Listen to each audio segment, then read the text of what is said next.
Morning everyone, मैं तृप्ति दुबे तृप्ति tutorials में आप सबका स्वागत करती हूँ। कैसे हैं आप सब? आई होप सब बहुत अच्छे होंगे। चलिए, प्राचीन इतिहास का जैन धर्म से लेकर के गुप्त वंश तक के पूरे चैप्टर को कॉन्सेप्ट वाइज बिल्कुल हम समझते हुए चलेंगे और जितने भी इंपॉर्टेंट पॉइंट्स बनते हैं उन सभी को हम इसमें देखेंगे। इस वीडियो को देखने के बाद इतने टॉपिक से आपका एक भी प्रश्न नहीं छूटने वाला, गारंटी मेरी है। ठीक है, तो शुरू से लास्ट तक आप बने रहें और चैनल को लाइक करना ना भूलें। स्टार्ट करते हैं फिर हमारा आज का क्लास। जैसे कि मैंने बताया, सबसे पहले हम बात करेंगे जैन धर्म पर। तो देखते हैं आखिर ये जैन धर्म क्या है। तो जैन धर्म एक प्राचीन धर्म है। जैन धर्म ग्रंथों के अनुसार जैन धर्म अनादिकाल से चला आ रहा है, हम सब जानते हैं इस बात को। ऋषभ देव जैन धर्म के प्रथम तीर्थंकर एवं संस्थापक थे। ये पॉइंट आपको याद रखना है क्योंकि प्रश्न में बन जाता है कि जैन धर्म के संस्थापक कौन है, या पूछ लेगा प्रथम तीर्थंकर कौन है। तो दोनों ही स्थिति में उत्तर क्या हो जाएगा आपका? ऋषभ देव हो जाएगा। ऋषभ देव महान सम्राट भरत के पिता थे। ये पॉइंट बहुत लोगों को नहीं पता रहा होगा। ठीक है, तो याद रखेंगे, भरत के पिता थे कौन? ऋषभ देव। ऋषभ देव को ही आदिनाथ के नाम से भी जाना जाता है। तो ये वाला पॉइंट भी आपको याद रखना है। तो यहाँ पर से कुल 3 प्रश्न आपके बनते हैं। सबसे पहले तो जैन धर्म के प्रथम तीर्थंकर या संस्थापक पूछ देगा, या आदिनाथ के नाम से किसको जाना जाता है ये पूछ देगा, या ये भरत के पिता थे ये पूछ देगा। ऋषभ देव का जो उल्लेख है वो श्रीमद् भगवद गीता में भी मिलता है। ये पॉइंट भी इंपॉर्टेंट है। ऋग्वेद के केशी सूक्त में भी कुछ जैन तीर्थंकरों का उल्लेख आपको देखने के लिए मिलता है। कहाँ से? तो ऋग्वेद के केशु सूक्त में। ऋषभ देव का प्रतीक चिन्ह सांड है। जैन धर्म के प्रथम तीर्थंकर ऋषभ देव की मृत्यु कैलाश पर्वत पर हुई थी। ये भी आप याद रखेंगे। कैलाश पर्वत में भी कहाँ? तो 28वें में हुआ था। जैन धर्म में टोटल 23वें तीर्थंकर अच्छा, टोटल तो 24 हुए थे, लेकिन जैन धर्म के जो 23वें गुरु थे या 23वें तीर्थंकर थे वो कौन थे? तो वो थे आपके पार्श्वनाथ। पार्श्वनाथ थे कौन? तो ये काशी के राजा अश्वसेन के पुत्र थे। ध्यान रखना है कि काशी से किसका संबंध है। तो 23वें तीर्थंकर जो आपके पार्श्वनाथ हैं वहां से संबंध रखते हैं। पार्श्वनाथ काशी के राजा अश्वसेन के पुत्र थे। पार्श्वनाथ 30 वर्ष की आयु में ही गृह त्याग करके वैरागी बन गए थे। पार्श्वनाथ को सम्मेघ पर्वत पर ज्ञान की प्राप्ति हुई थी। देखो यहाँ पर अलग अलग बुक में अलग अलग चीजें दी होती है। कहीं पर सम्मेघ दिया होता है, कहीं पर सम्मेघ दिया होता है। ध्यान रखना है आपको। पार्श्वनाथ के अनुयायियों को नीर ग्रंथ कहा जाता था। यह पॉइंट आपके लिए इंपॉर्टेंट है बच्चे, कि पार्श्वनाथ के अनुयायी को क्या कहा जाता था? तो नीर ग्रंथ कहा जाता था। ध्यान रखना है। पार्श्व नाथ के जो अनुयायी थे या उनके जो भक्त थे या जो उनके शिष्य थे उनको क्या कहा जाता है? तो नीर ग्रंथ कहा जाता था। पार्श्वनाथ महावीर स्वामी से, ये अगला पॉइंट है। फिलहाल तो इतना ही पॉइंट आप चर्चा कर लीजिए। ठीक है, तो ध्यान रखना है। सबसे पहले जैन धर्म के 23वें तीर्थंकर पार्श्वनाथ हैं। कहाँ के रहने वाले थे? काशी के रहने वाले थे। कितने वर्ष की आयु में घर का त्याग किया? 30 वर्ष की आयु में। और इनके जो अनुयायी हैं उनको क्या कहा जाता है? नीर ग्रंथ कहा जाता है। बहुत ज्यादा इंपॉर्टेंट है, नीर ग्रंथ कहा जाता है। याद रहेगा आपको। अब देखिए, पार्श्वनाथ महावीर स्वामी से 250 वर्ष पूर्व हुए थे। क्या बोल रहा है? जो पार्श्वनाथ है इनका जन्म महावीर स्वामी से 250 वर्ष पूर्व हो गया था। ठीक है, पार्श्वनाथ ने जैन धर्म में स्त्रियों को प्रवेश दिया। पहले जैन धर्म में भी स्त्रियों को प्रवेश नहीं दिया जाता था, लेकिन वो कौन से तीर्थंकर हैं? तो वो पार्श्वनाथ ही हैं जिन्होंने जैन धर्म में स्त्रियों को प्रवेश दिया था। पॉइंट याद रखना है। बौद्ध धर्म में आनंद के कहने पर मिला था, है ना। तो ये सारे पॉइंट आपके लिए इंपॉर्टेंट हो जाता है जो आपको याद रखना है। एक और चिन्ह कि इनका जो प्रतीक चिन्ह है वो कौन सा है? तो सर्प है। यहाँ से भी प्रश्न बन जाता है। ठीक है, तो आपको ये भी याद रखना है। महावीर स्वामी का क्या था? हमने देखा सांड था, है ना। वही पार्श्वनाथ का क्या है? सर्प है। अब देखिए, जैन धर्म के अंतिमवें एवं 24वें तीर्थंकर महावीर स्वामी थे। महावीर स्वामी का जो जन्म है वो 540 ईसा पूर्व में वैशाली के निकट कुंड ग्राम में हुआ था। एकदम इंपॉर्टेंट प्रश्न है। महावीर के बचपन का नाम सिद्धार्थ था, जबकि गौतम बुद्ध का क्या नाम था? गौतम बुद्ध के पिता का नाम सिद्धार्थ था। और यहाँ महावीर स्वामी क्या नाम जो है? सिद्धार्थ है।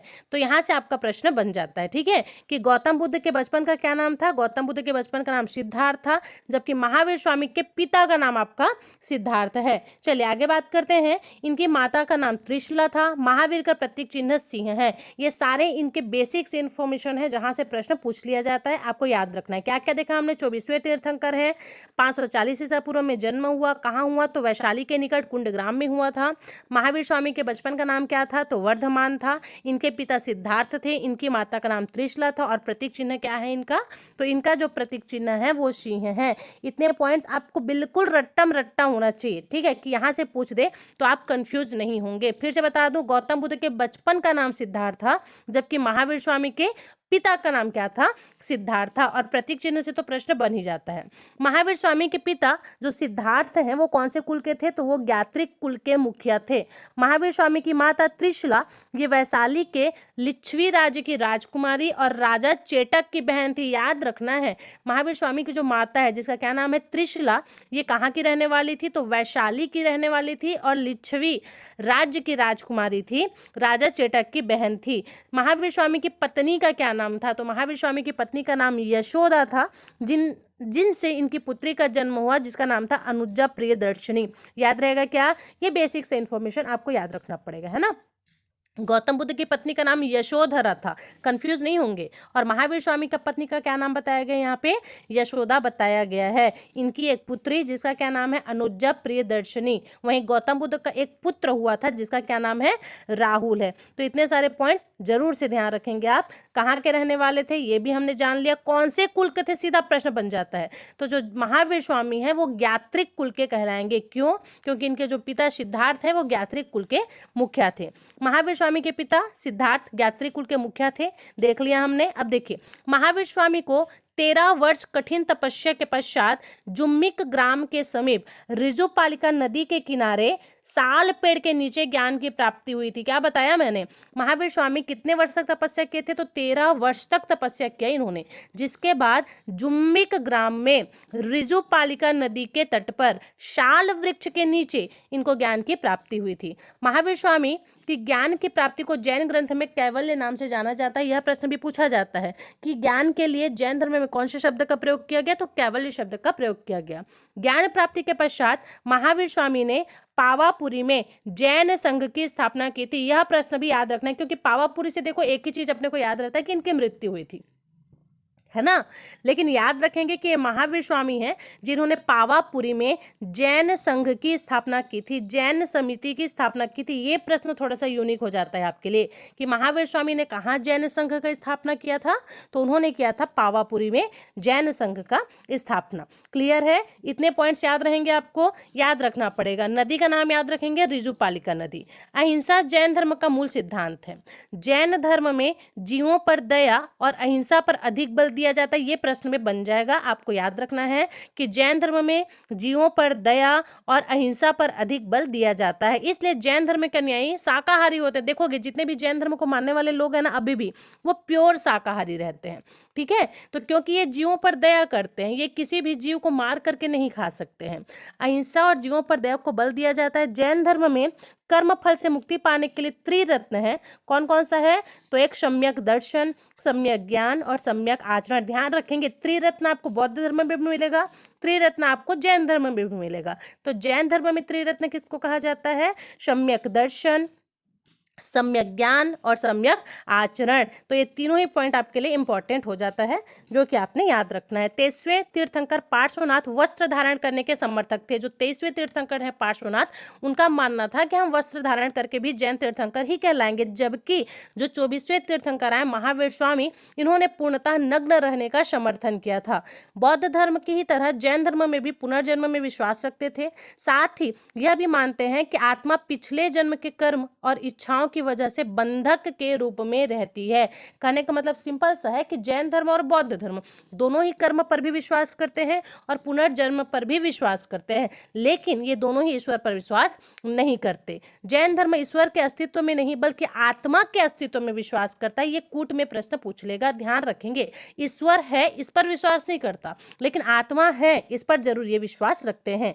जैन धर्म ईश्वर को सृष्टिकर्ता नहीं मानता है, बल्कि सृष्टि का निर्माण 6 द्रव्यों से हुआ है, ऐसा कहना है। जैन धर्म का क्या कहना है कि इस सृष्टि की रचना भगवान ने नहीं किया, फिर कैसे हुआ है, तो 6 द्रव्य से इस सृष्टि की रचना हुई है। एक है जीव, जिसको आप आत्मा कह सकते हैं, ठीक है। जीव हो गया, पूदगल हो गया, धर्म, अधर्म, आकाश तथा काल से मिलकर के हुआ है। तो जीव से हुआ है धर्म, अधर्म, आकाश, काल और पुद्गल। ये 6 चीज हैं जिससे मिलकर के इस सृष्टि का निर्माण हुआ है, जिनको मिटाया या फिर से बनाया नहीं जा सकता है। जैन ग्रंथ में 7 तत्वों का वर्णन मिलता है। बहुत इंपॉर्टेंट है बच्चे, ध्यान रखेंगे कि जैन ग्रंथ में टोटल 7 तत्वों का वर्णन मिलता है। जीव, अजीव, आश्रव, बंध, संवर, निर्जरा और मोक्ष। ये 7 तत्व कौन कौन से हैं? तो जीव है, अजीव है, आश्रव, जीव, अजीव, आश्रव, बंध, संवर, निर्जरा और मोक्ष। ये 7 तत्व है जिसका वर्णन अपने को जैन धर्म में देखने के लिए मिलता है। कुछ भी घुमा के पूछ देगा प्रश्न, आपको याद रहना चाहिए बस। अगर आपको याद है चीजें तो आप बहुत आराम से क्लियर कर सकते हैं, ठीक। तो जैन धर्म के अनुसार सृष्टि का निर्माण भगवान ने नहीं किया है भाई, 6 चीजों से मिलकर के, 6 द्रव्यों से मिलकर के हुआ है।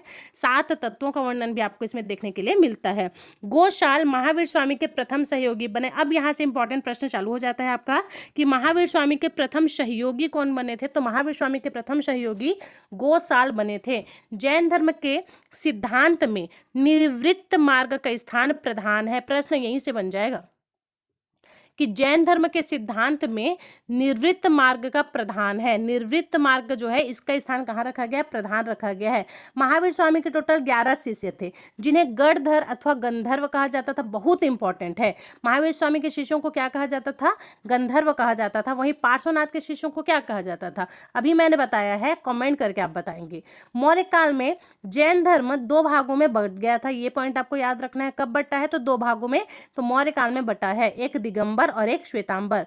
दिगंबर वे हैं जो नग्न अवस्था में रहते थे और श्वेतांबर वे हैं जो सफेद वस्त्र धारण करते थे। आपको याद रखना पड़ेगा। तो ये विभाजन कब हुआ ये भी याद रखेंगे, मौर्य काल में हुआ था। अब देखो, भद्रबाहु के शिष्यों को दिगंबर तथा स्थूलभद्र के शिष्यों को श्वेतांबर कहा गया। इसको आप दूसरे तरीके से भी पढ़ सकते हैं कि जो दिगंबर संप्रदाय है इसके संस्थापक भद्रबाहु थे, वहीं श्वेतांबर संप्रदाय के जो संस्थापक हैं वो स्थूलभद्र को माना जाता है।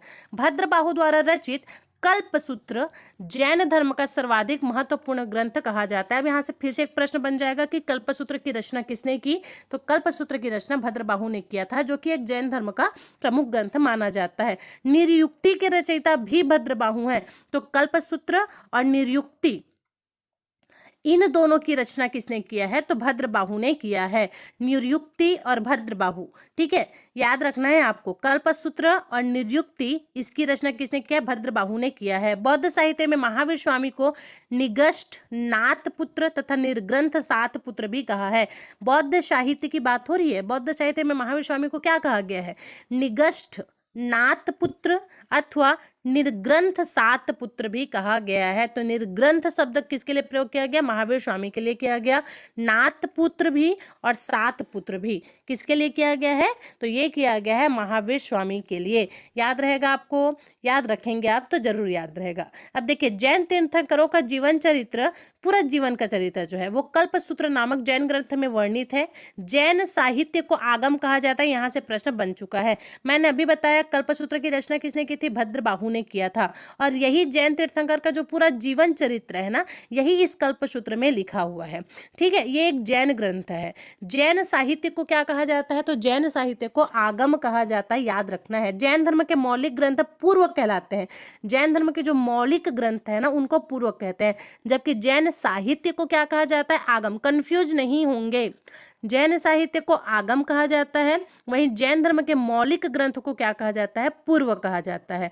जैनों ने अपने धर्म उपदेश के लिए प्राकृतिक भाषा का प्रयोग किया था, याद रखना है। उपदेश देने के लिए कौन सी भाषा का प्रयोग करते थे? प्राकृत भाषा का। जबकि इन्होंने अपनी साहित्य की रचना कौन से भाषा में की है? तो अर्धमागधी भाषा में किया है। ये 2 प्रश्न हैं, दोनों आप याद रखेंगे। जैन धर्म में 18 पाप माने गए हैं। देखो, जैन धर्म के लोग जितने भी अनुयायी हैं वो 18 चीजों को पाप मानते हैं। कौन कौन सा है? तो हिंसा करना, असत्य, चोरी, परिग्रह, क्रोध, मान, माया, लोभ, राग, द्वेष, कलह, मैथुन, दोषारोपण, चुगली करना, असंयम में रति और संयम में अरति, परनिंदा, कपोट कपटपूर्ण मिथ्या और मिथ्या दर्शन रूपी शल्य। ठीक है, ये 18 चीज ऐसे हैं जिसको 18 पाप माने गए हैं। जैन धर्म के प्रमुख केंद्र के रूप में मथुरा और उज्जैन काफी प्रसिद्ध रहे। जिस टाइम पर जैन धर्म चल रहा था उस टाइम पर मथुरा का बहुत विशेष महत्व था, उज्जैन का भी था। मौर्य काल में मथुरा जैन धर्म का प्रसिद्ध केंद्र हुआ करता था, ये भी आपको याद रखना है। मथुरा एक फेमस जगह थी जैन टाइम पर भी और मौर्य काल में भी। जैन धर्म की अब बात कर लें तो महावीर स्वामी, देखिए अब इनके बारे में आराम से आप समझेंगे। महावीर स्वामी की जो मृत्यु है वो 72 वर्ष की आयु में हुई थी। जैन धर्म में देखो मृत्यु के लिए निर्वाण शब्द का प्रयोग होता है, जबकि बौद्ध धर्म में मृत्यु के लिए परिनिर्वाण शब्द का प्रयोग होता है। ठीक, तो महावीर स्वामी की मृत्यु 72 वर्ष में हुई थी 468 ईसा पूर्व में। और कहाँ हुआ था? तो बिहार के पावापुरी नामक स्थान पर हुआ था। और ये पावापुरी ही वो जगह है जहाँ पर महावीर स्वामी ने पहला जैन सभा का आयोजन किया था, मतलब यहाँ पर जैन संघ बनाया था। ठीक है, तो यह पॉइंट भी आपने याद रखना है। बिहार में पड़ता है आपका पावापुरी। जैन धर्म का अर्थ क्या है? जिन को मानने वाला या जिन का अनुयायी, इसे ही जैन कहा जाता है। जिन का अर्थ है जीतने वाला, अर्थात जिसने अपने मन, वाणी और शरीर पर पूर्ण रूप से काबू पा लिया हो या कहा जाए कि जीत लिया हो, उसे ही क्या कहा जाता है? जैन कहा जाता है। तो याद रहेगा जैन धर्म का अर्थ क्या होता है, याद रखना पड़ेगा। अब देखिए जैन धर्म के 5 महाव्रत या मूलभूत सिद्धांत कौन कौन से हैं। तो जैन धर्म में 5 महाव्रत के बारे में बताया गया है। सत्य, अहिंसा, परिग्रह, अस्तेय और ब्रह्मचर्य। ब्रह्मचर्य का पालन करना ये महावीर स्वामी ने दिया था, जबकि ये जो ऊपर के 4 हैं ये किसने दिए थे? सत्य, अहिंसा, अपरिग्रह और अस्तेय, ये आपके पार्श्वनाथ ने दिया था। 5वां जो उपदेश है या 5वां जो महाव्रत है ये महावीर स्वामी ने दिया था कि ब्रह्मचर्य का पालन आपको करना पड़ेगा। क्लियर? तो जैन धर्म के 5 महाव्रत आपको याद रखने। इस प्रकार से जैन धर्म से इतने क्वेश्चन भी अगर आप अच्छे से पढ़ लेते हैं बच्चे, तो जैन धर्म से आपका एक भी प्रश्न नहीं छूटने वाला है। क्लियर? चलिए अब हम बात करेंगे बौद्ध धर्म के बारे में। बौद्ध धर्म भी एक विशेष स्थान रखता है हमारे भारत के इतिहास में। क्या हुआ था, क्या क्या चीजें हुई थी, देखते हैं। सबसे पहले प्राचीनतम धर्मों में से एक धर्म बौद्ध धर्म को माना जाता है। बौद्ध धर्म का संस्थापक कौन था? तो महात्मा बुद्ध था, गौतम बुद्ध जिसको आप कहते हैं। महात्मा बुद्ध का जन्म कपिलवस्तु के लुम्बिनी नामक ग्राम में कब हुआ था? तो 563 ईसा पूर्व में हुआ था। वर्तमान में कपिलवस्तु कहाँ पड़ता है? तो वर्तमान में जो कपिलवस्तु है आपके नेपाल में पड़ता है। बेसिक सब पॉइंट है। गौतम बुद्ध के बारे में सब जानते हैं आप, कहाँ जन्म हुआ है? तो कपिलवस्तु में हुआ था। अब हम थोड़े से गौतम बुद्ध के बारे में बात करते हैं। तो गौतम बुद्ध के पिता जो हैं वो थे राजा शुद्धोधन और इनकी माता थी महामाया। याद रहेगा, इनके पिता का नाम शुद्धोधन और माता का नाम महामाया था। इनकी माता की मृत्यु के पश्चात बुद्ध का पालन पोषण इनकी माता गौतमी द्वारा किया गया, मतलब इनकी मौसी थी वो, है ना। गौतमी और महामाया दोनों सगी बहनें थी, इसलिए गौतमी बुद्ध की मौसी और दत्तक माँ दोनों ही थी। तो आपको याद रखना पड़ेगा। तो दोनों का नाम आप याद रखेंगे। महामाया इनकी माता है जबकि गौतमी इनकी मौसी है। ठीक है, इसी वजह से गौतमी ने ही इनको पाल पोस कर बड़ा किया, तो इन्हीं के द्वारा इनको नाम दिया गया गौतम। ठीक है, तो आपको इस पॉइंट को भी याद रखना पड़ेगा। गौतम बुद्ध के बचपन का नाम क्या था? सिद्धार्थ था। इनका विवाह 16 वर्ष की आयु में ही कर दिया गया था भाई।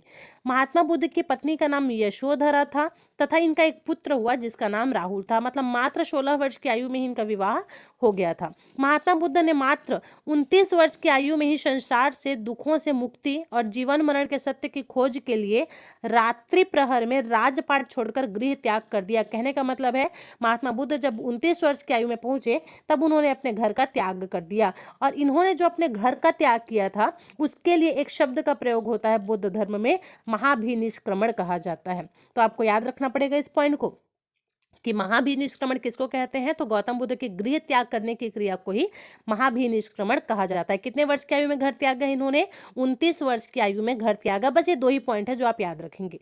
महात्मा बुद्ध को वैशाखी पूर्णिमा के दिन निरंजना नदी के किनारे बोध गया बिहार के उरुबेला नामक स्थान पर बोधि वृक्ष के नीचे ज्ञान की प्राप्ति हुई थी। देखो इतने सारे प्रश्न यहाँ से बन जाते हैं। सबसे पहले तो आपको याद रखना है कि ज्ञान की प्राप्ति कहाँ हुई? तो बोध गया में हुआ था। बोध गया में कौन सी नदी के किनारे हुआ था? तो निरंजना नदी के किनारे हुआ था। कौन से वृक्ष के नीचे हुआ? तो पीपल के वृक्ष के नीचे हुआ था। और किस दिन हुआ था? तो बैसाखी पूर्णिमा के दिन हुआ था। इसी वजह से बैसाखी पूर्णिमा को बुद्ध पूर्णिमा के नाम से भी जाना जाता है। अब देखो जहाँ इनको ज्ञान की प्राप्ति हो रही है ना, उस जगह का क्या नाम था एक्चुअल में? बोध गया तो है ही है, तो बोध गया का उरुबेला नामक स्थान, जगह का क्या नाम है? उरुबेला। बोध गया के उरुबेला नामक जगह पर इनको ज्ञान की प्राप्ति हुई थी। और पीपल वृक्ष को ही बोधि वृक्ष के नाम से जाना जाता है, क्योंकि पीपल वृक्ष के नीचे इनको ज्ञान का प्राप्ति हुआ था। ठीक है, ये पूरा का पूरा पॉइंट आपके लिए इंपॉर्टेंट बन जाता है। तो निरंजना नदी याद रखना है, पीपल वृक्ष के नीचे, बोध गया बिहार में, और बिहार में भी जगह का क्या नाम है आपका? उरुबेला। आषाढ़ की पूर्णिमा को बुद्ध ने अपना पहला उपदेश वाराणसी के मृगदाव में दिया था। इस मृगदाव नामक जगह को वर्तमान में हम सारनाथ कहते हैं। जैसे प्रश्न में बनता है तो हम बताते हैं ना कि सबसे पहला उपदेश कहाँ दिया था, तो सबसे पहला उपदेश गौतम बुद्ध ने सारनाथ में दिया था। तो ध्यान रखना है, ये जो सारनाथ है इसे ही मृगदाव कहा जाता था। क्या कहा जाता था? मृगदाव। कहाँ पड़ता है? वाराणसी में पड़ता है। और कब दे रहा है भाई? आषाढ़ पूर्णिमा को ही दे रहा है ना। तो आषाढ़ पूर्णिमा को बुद्ध ने अपना पहला उपदेश सारनाथ में दिया था, और यही सारनाथ है जिसको पहले मृगदाव कहा जाता था। तो ऑप्शन में अगर सारनाथ नहीं रहा तो मृगदाव रहेगा, उसको आपको टिक करके आना है। बुद्ध का प्रथम उपदेश बौद्ध परंपरा में धर्म चक्र प्रवर्तन के नाम से जाना जाता है। यह भी प्रश्न बहुत बार पूछ चुका है कि धर्म चक्र प्रवर्तन किसे कहते हैं। तो गौतम बुद्ध ने जो अपना प्रथम उपदेश दिया था उसे ही धर्म चक्र प्रवर्तन के नाम से जाना जाता है। और कहाँ दिया है भाई? तो वाराणसी में दिया है। वाराणसी में भी कहाँ दिया है? तो मृगदाव नामक जगह पर दिया है, जिसे वर्तमान में हम सारनाथ कहते हैं। बौद्ध धर्म के बारे में थोड़ी सी और बातें। बिंबिसार, उदयन, प्रसन्नजीत बुद्ध के प्रमुख अनुयायी थे। प्रश्न यहाँ से सीधा बन जाता है कि कौन कौन बुद्ध धर्म के अनुयायी थे। तो सबसे पहले तो आपको बिंबिसार का नाम याद रखना है, प्रसन्नजीत का नाम याद रखना है, और उदयन का नाम याद रखना है। बिंबिसार, उदयन और प्रसन्नजीत ये बुद्ध के अनुयायी थे। बुद्ध के अनुयायियों को 4 भाग हैं, भिक्षु, भिक्षुड़ी, उपासक और उपासिका में बांटा गया है। देखो बौद्ध धर्म के जितने भी अनुयायी हैं ना, उनको 4 पार्ट में डिवाइड कर दिया गया। एक होता है आपका भिक्षु, एक होता है आपकी भिक्षुड़ी, ठीक है, एक होता है उपासक और एक होता है उपासिका। ठीक है, सारिपुत्र, योगालन, आनंद और उपाली बुद्ध के प्रमुख शिष्य थे। बुद्ध के सबसे प्रिय शिष्य का नाम आनंद था। ये बहुत बार एग्जाम में बनता है कि बुद्ध के प्रमुख शिष्य का क्या नाम था, तो ये था आनंद। इनके अलावा सारिपुत्र इनके शिष्य का नाम है, योगालन भी है, आनंद भी है और उपाली भी है। ये चारों नाम भी आपको याद रखना है, पर प्रिय शिष्य आनंद था। अष्टांगिक मार्ग महात्मा बुद्ध की प्रमुख शिक्षाओं में से एक है। बौद्ध धर्म के अष्टांगिक मार्ग कौन कौन से हैं? तो फिलहाल तो आपको याद रखना है, सीधे प्रश्न क्या बनता है यहाँ से कि अष्टांगिक मार्ग कौन से धर्म से संबंधित है। तो ये गौतम बुद्ध ने दिया था बच्चे, याद रखना है आपको। तो गौतम बुद्ध ने कौन सा मार्ग दिया? अष्टांगिक मार्ग दिया। और वो अष्टांगिक मार्ग है क्या क्या? तो सबसे पहले सम्यक दृष्टि। देखो 8 मार्ग दिया है, 8 चीज बताया है उन्होंने, उसके बारे में हम बात करेंगे। तो बौद्ध धर्म के अष्टांगिक मार्ग कौन कौन से हैं? तो सबसे पहले आपका सम्यक दृष्टि। सम्यक दृष्टि क्या है? तो सत्य एवं असत्य का समझ, बोध, वास्तविकता, समझ की शक्ति, इसको हम सम्यक दृष्टि कहते हैं। देखो सम्यक दृष्टि मतलब क्या होता है? सम्यक दृष्टि का मतलब होता है सत्य एवं असत्य का आपको समझ होना चाहिए, वास्तविकता होनी चाहिए, समझ की शक्ति होनी चाहिए। मतलब जो चीज़ आप देख रहे हो उसको आप समझ पाओ कि ये जो हो रहा है क्या ये वास्तव में सही हो रहा है। इसको बोलते हैं सम्यक दृष्टि। सम्यक दृष्टि मतलब अच्छा दृष्टि, सही गलत को आप पहचान सको ताकि, ठीक है। दूसरा है आपका सम्यक संकल्प। अब ये क्या है? सम्यक संकल्प का मतलब होता है दृढ़ निश्चय के साथ जीवन यापन करना। एक बार जो निश्चय ले लिया ना उसके साथ जीवन यापन करना है। तीसरा है आपका सम्यक वाक। सम्यक वाक मतलब होता है वाणी। वाणी को सत्य एवं बिल्कुल पवित्र होना चाहिए, अर्थात मनुष्य के बोल पाप, छल और असत्य विहीन होने चाहिए। आप बात करो ना तो उसमें पाप नहीं झलकना चाहिए, झूठ नहीं झलकना चाहिए। सम्यक कर्मांत। सम्यक कर्मांत मतलब सम्यक कर्म भी आप इसको बोल सकते हैं। ये क्या है? सम्यक कर्म का मतलब होता है सत्कर्म, अच्छे कर्म। मनुष्य का जो चाल चलन है ना, अच्छा और बुराई और पाप से दूर होना चाहिए। आपका जो चाल चलन हो कैसा होना चाहिए? अच्छा होना चाहिए, बुराई से दूर। तो 8 मार्ग बताया, 4 हो गया। सम्यक दृष्टि होना चाहिए, मतलब सही गलत को पहचानने की दृष्टि आपके पास होनी चाहिए। संकल्प एक बार कर लो, अटूट होना चाहिए। सम्यक वाणी। वाणी में आपका झूठ, पाप ये सब नहीं दिखना चाहिए। ठीक है। छल कपट ये सब बिल्कुल नहीं दिखना चाहिए आपके में। और सम्यक कर्म समझ गए आप कि आपका चाल चलन अच्छा होना चाहिए। तो ये 4 हो गया। अब देखो 5वां क्या है, तो सम्यक आजीव, आजीवन भी कहते हैं। ये क्या है, तो न्यायपूर्ण जीवन यापन करना।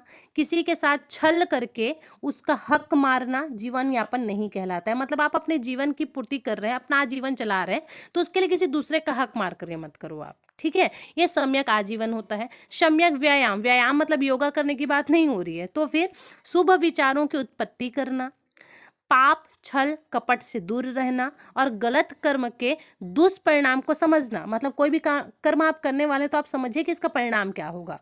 ठीक है। सम्यक स्मृति क्या है, तो चित्त एकाग्र एवं द्वेष रहित मन ही स्वयं को जान सकता है। गलत चीजों से दूर रहें। मतलब आपका मन अगर शांत नहीं है, एकाग्र नहीं है, द्वेष रहित है, किसी के लिए जलन है आपके अंदर बहुत ज्यादा, किसी के लिए कपट है आपके अंदर बहुत ज्यादा, तो आप स्वयं को नहीं जान सकेंगे कभी भी। तो आपके मन में ये सारी भावनाएं नहीं होनी चाहिए। किसी के लिए द्वेष नहीं होना चाहिए, किसी के लिए जलन नहीं होना चाहिए। आपका मन एकदम शांत होना चाहिए। गलत चीजों से बिल्कुल दूर रहो।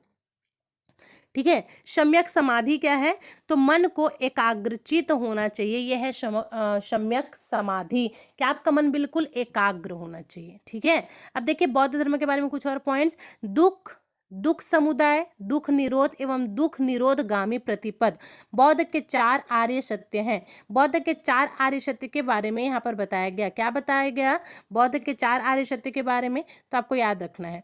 देखिए, अरे अरे रे रे रे रे रे,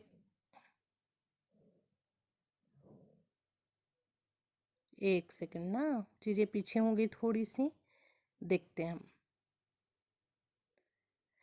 चलिए, बौद्ध धर्म में 3 संप्रदाय के बारे में बताया गया है। अच्छा, पहले ये पॉइंट देख लें अपन कि दुख, दुख समुदाय वाला हमारा छूट गया था ना। तो बौद्ध धर्म में 4 आर्य सत्य बताया गया है। 4 आर्य सत्य क्या क्या बताया गया है, देखो पंच महाव्रत कहाँ बताया गया है, तो पंच महाव्रत जैन धर्म में।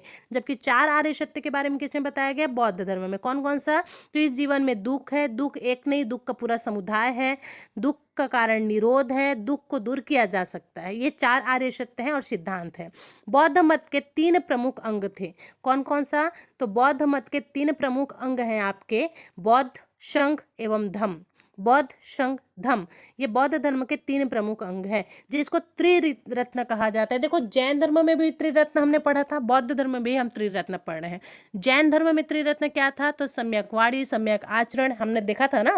और बौद्ध धर्म में भी आपके त्रिरत्न किसको कहा जाता है, तो बौद्ध धर्म में त्रिरत्न कहा जाता है बौद्ध, धम्म और संघ को। ठीक है, बहुत ज्यादा इंपॉर्टेंट है, याद रखेंगे।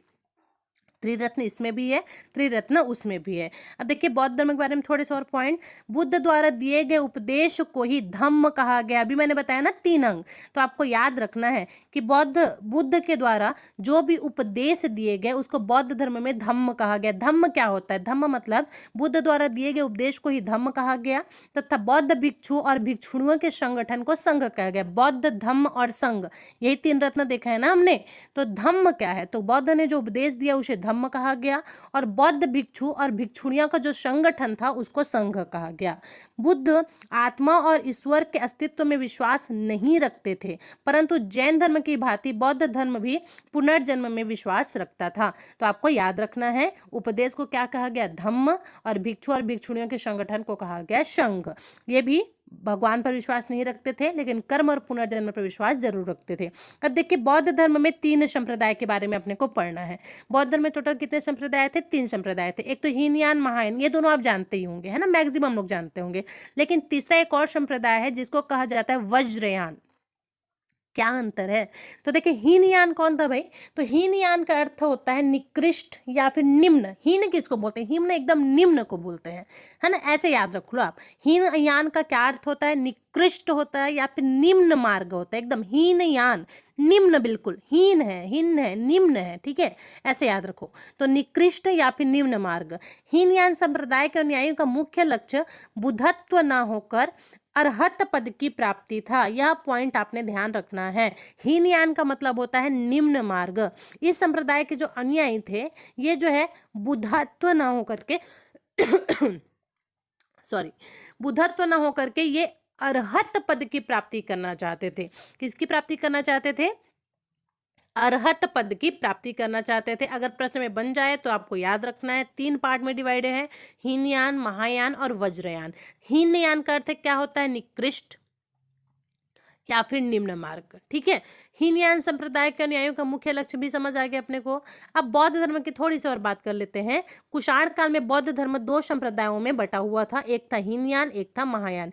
हीनयान संप्रदाय के लोग पाली भाषा का प्रयोग करते थे। अब देखो ये पॉइंट आपके लिए इंपॉर्टेंट बन जाता है कि हीनयान संप्रदाय के जो लोग हैं वो कौन सी भाषा का प्रयोग करते थे? तो वो पाली भाषा का, जबकि महायान संप्रदाय के लोग संस्कृत भाषा का प्रयोग करते थे। भाई महान थे।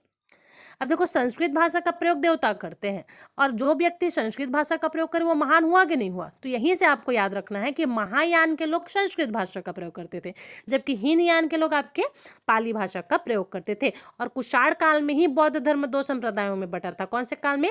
कुषाण काल में। कौन कौन सा? तो हीनयान और महायान। जबकि मौर्य काल में जैन धर्म 2 भागों में बटा था। याद रखना है आपको। कुल मिलाकर 4 बौद्ध संगतियां हुई थी। थोड़ी सी बौद्ध संगति मतलब बौद्ध सभा जो हुआ था उस पर हम चर्चा कर लेते हैं। तो टोटल 4 बौद्ध संगतियां हुई थी। प्रथम बौद्ध संगति कहाँ हुआ था? तो जो प्रथम बौद्ध संगति है उसका स्थान है आपका राजगृह। राजगृह में भी कहाँ? तो सप्तपर्णी गुफा में हुआ था। कब हुआ था? 483 ईसा पूर्व में हुआ था। देखो पहला बौद्ध सभा का आयोजन 483 में किया गया और इसी टाइम पर गौतम बुद्ध की मृत्यु हुई थी। आपको याद रखना है। ठीक है, 4 बौद्ध संगति कौन कौन सा है समझ आ गया आपको? देखिए सबसे पहले राजगृह सप्तपर्णी गुफा में हुआ था 483 में। इस सभा की अध्यक्षता महाकश्यप ने किया था, याद रखेंगे। और इस टाइम पर किसका शासनकाल चल रहा था? तो इस टाइम पर अजात शत्रु जो कि हर्यक वंश का है, इसका शासनकाल चल रहा था। उद्देश्य क्या है? तो बुद्ध के उपदेश को 2 पिटक, विनय पिटक तथा सुत्त पिटक में सम्मिलित किया गया है। तो आपको ये पॉइंट भी याद रखना है। ठीक, याद रहेगा। तो 4 बौद्ध संगति, सबसे पहला बौद्ध संगति कहाँ हुआ? तो राजगृह में हुआ। राजगृह किधर पड़ता है? बिहार में पड़ता है आपका। 483 बीसी में हुआ था। महाकश्यप इसके अध्यक्ष थे। और इस टाइम पर कौन सा शासन कर रहा था? तो अजात शत्रु शासन कर रहा था। और अजात शत्रु कौन से वंश से है? आपके हर्यक वंश से है। इस बौद्ध संगति का उद्देश्य क्या था, या ये बोलें कि इस बौद्ध संगति में हुआ क्या? तो जो बुद्ध के उपदेश है ना, इनको 2 पिटकों में बांटा गया, 2 पिटकों में संकलित किया गया। पिटक मतलब होता है पुस्तक। 2 पुस्तक में इनके संपूर्ण उपदेश को संकलित किया गया। एक था विनय पिटक और एक था आपका सुत्त पिटक। तो पहली सभा में क्या हुआ? पुस्तकों में उपदेशों को सम्मिलित किया गया। कौन कौन सा? तो विनय पिटक और आपका शुद्ध पिटक, ये पहली बौद्ध सभा में हुआ था। याद रखने की कोशिश करेंगे तभी चीजें याद होंगी। रटना नहीं है, चीजों को समझना है, तभी आपको याद हो सकता है। रटने के चक्कर में तो फिर हिस्ट्री इतना लंबा है ना, था समुद्र है, डूबते चले जाओगे फिर भी याद नहीं होगा, लास्ट में डूबी जाओगे पूरी तरीके से। आगे समझ में, इसलिए स्मार्टली पढ़िए, हार्डवर्क कीजिए पर स्मार्ट वर्क भी कीजिए। ठीक है, तो प्रथम बौद्ध सभा याद रहेगा। अब बात करते हैं द्वितीय बौद्ध सभा का। द्वितीय बौद्ध सभा, इसका भी स्थान वैशाली है। वैशाली में दूसरा बौद्ध संगति हुआ था, जबकि पहला कहाँ हुआ था? राजगृह में हुआ था। इस समय 383 ईसा पूर्व में हुआ था। पहला कब हुआ था? 483 में हुआ था। दूसरा 383 में हुआ था। इसके अध्यक्ष कौन थे? तो दूसरे बौद्ध संगति के अध्यक्ष थे शाब कमीर। इसको सब कामी भी कहा जाता है। शासनकाल किसका था? तो इस टाइम काला शोक का शासनकाल चल रहा था, जो कि कौन से वंश का था? तो ये शिशुनाग वंश का था। बच्चे याद रखना है, पहले के टाइम पर अजातशत्रु है जो कि कौन से वंश का था? हर्यक वंश का था। और काला शोक कौन से वंश का है? शिशुनाग वंश का है। इस बौद्ध संगति का क्या उद्देश्य हुआ, या इस बौद्ध संगति में क्या हुआ था? तो अनुशासन को लेकर मतभेद के समाधान के लिए बौद्ध धर्म स्थापित महासांघिक 2 भागों में बट गया था। तो आपको याद रखना है, अनुशासन को लेकर थोड़ा सा मतभेद हो गया, जिसकी वजह से द्वितीय बौद्ध संगति में जो बौद्ध धर्म है वो 2 भागों में बट गया था। बौद्ध धर्म स्थापित एवं महासांघिक 2 भागों में बट गया था। आपको याद रखना, ये हीनयान महायान नहीं है ना, ये दूसरा है, स्थापित और महासांघिक, ये 2 भागों में बट गया था। किसमें? दूसरी बौद्ध संगति में। तीसरी बौद्ध संगति का आयोजन कहाँ किया था? तो तीसरी बौद्ध संगति का आयोजन पाटलिपुत्र में हुआ था। दूसरा का कहाँ हुआ था? वैशाली में हुआ था। कब हुआ? तो ये 251 ईसा पूर्व में हुआ था बच्चे। पहला वाला 483, दूसरा वाला 383, तीसरा वाला 251 ईसा पूर्व में हुआ था। और इसकी अध्यक्षता मोगली पुत्र तीष्णी की थी। इस टाइम पर अशोक का शासनकाल चल रहा था, जो कि आपके मौर्य वंश से संबंधित है। उद्देश्य क्या था? तो संघ के भेद के विरुद्ध कठोर नियम का प्रतिपादन करने और बौद्ध धर्म को स्थायित्व प्रदान करने का प्रयत्न किया गया। इसमें धर्म ग्रंथ का अंतिम रूप से संपादन किया गया तथा तीसरा पिटक अभिदम्ब पिटक भी जोड़ा गया।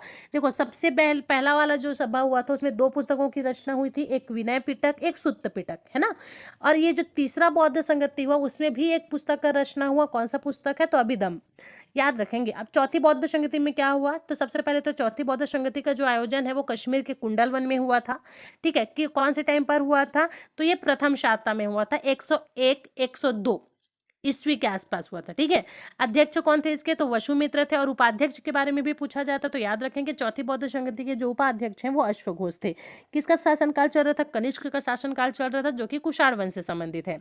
उद्देश्य क्या था, तो चौथी बौद्ध संगति का उद्देश्य था बौद्ध धर्म का दो संप्रदायों में बांटना, हीनयान और महायान। तो अपने को एक चीज समझ आ गया कि पहले में पुस्तक की रचना हुई, तीसरे में भी पुस्तक की रचना हुई, दूसरे में विभाजन हुआ, चौथे में भी विभाजन हुआ। तो इस प्रकार से चीजों को आपको याद रखना पड़ेगा लिंक कर करके। तो पहली बौद्ध संगति, दूसरी बौद्ध संगति, तीसरी और चौथी, चारों ही आपको क्लियर हो गया है। पहला कहाँ हुआ था, राजगृह में हुआ था, दूसरा वैशाली में हुआ, तीसरा आपके पाटलिपुत्र में हुआ और चौथा आपका कश्मीर कुंडलवन में हुआ था। यह चारों के चारों ही संगति आपकी इंपॉर्टेंट है। कौन कौन अध्यक्ष था, किसके समय में चल रही थी, ये सारे प्रश्न आपके बन जाते हैं। क्लियर है, आपको याद रखना पड़ेगा। चलिए अब बौद्ध धर्म के थोड़े से और पॉइंट देखते हैं कि बुद्ध चरित्र तथा सौंदरानंद महाकाव्य संस्कृत भाषा में अश्वघोष द्वारा लिखे गए हैं। बहुत इंपॉर्टेंट है बच्चे, ये दोनों ही पुस्तक की रचना किसने की थी, अश्वघोष ने किया था। क्या नाम है, तो बुद्ध चरित्र और सौंदरानंद, बुद्ध चरित्र और सौंदरानंद, बुद्ध चरित्र और सौंदरानंद, ये दोनों ही महाकाव्य की रचना संस्कृत भाषा में की गई है। और किसने किया, तो अश्वघोष ने किया था। सारीपुत्र प्रकरण एक नाटक ग्रंथ है। सारीपुत्र क्या है, एक नाटक ग्रंथ है जो कि अश्वघोष द्वारा संस्कृत भाषा में लिखी गई है।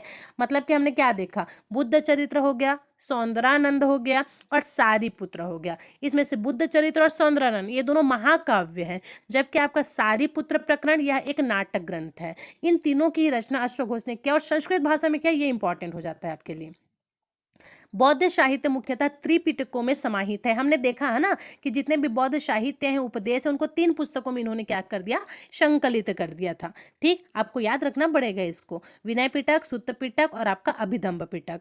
यह बौद्ध धर्म का प्रमुख ग्रंथ है जिसे सभी बौद्ध संप्रदाय मानते हैं। यह पाली भाषा में लिखित है। इसमें 17 ग्रंथों का समावेश है।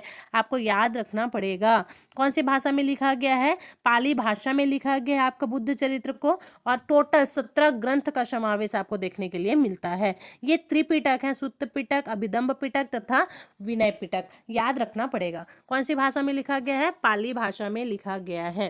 ठीक, बुद्ध चरित्र के बारे में भी हमने जान लिया। अब देखिए, महात्मा बुद्ध मृत्यु को बौद्ध ग्रंथ में महापरिनिर्वाण कहा गया है। निर्वाण को मृत्यु नहीं कहा गया। मृत्यु के लिए बौद्ध धर्म में महापरिनिर्वाण नामक शब्द का प्रयोग हुआ है।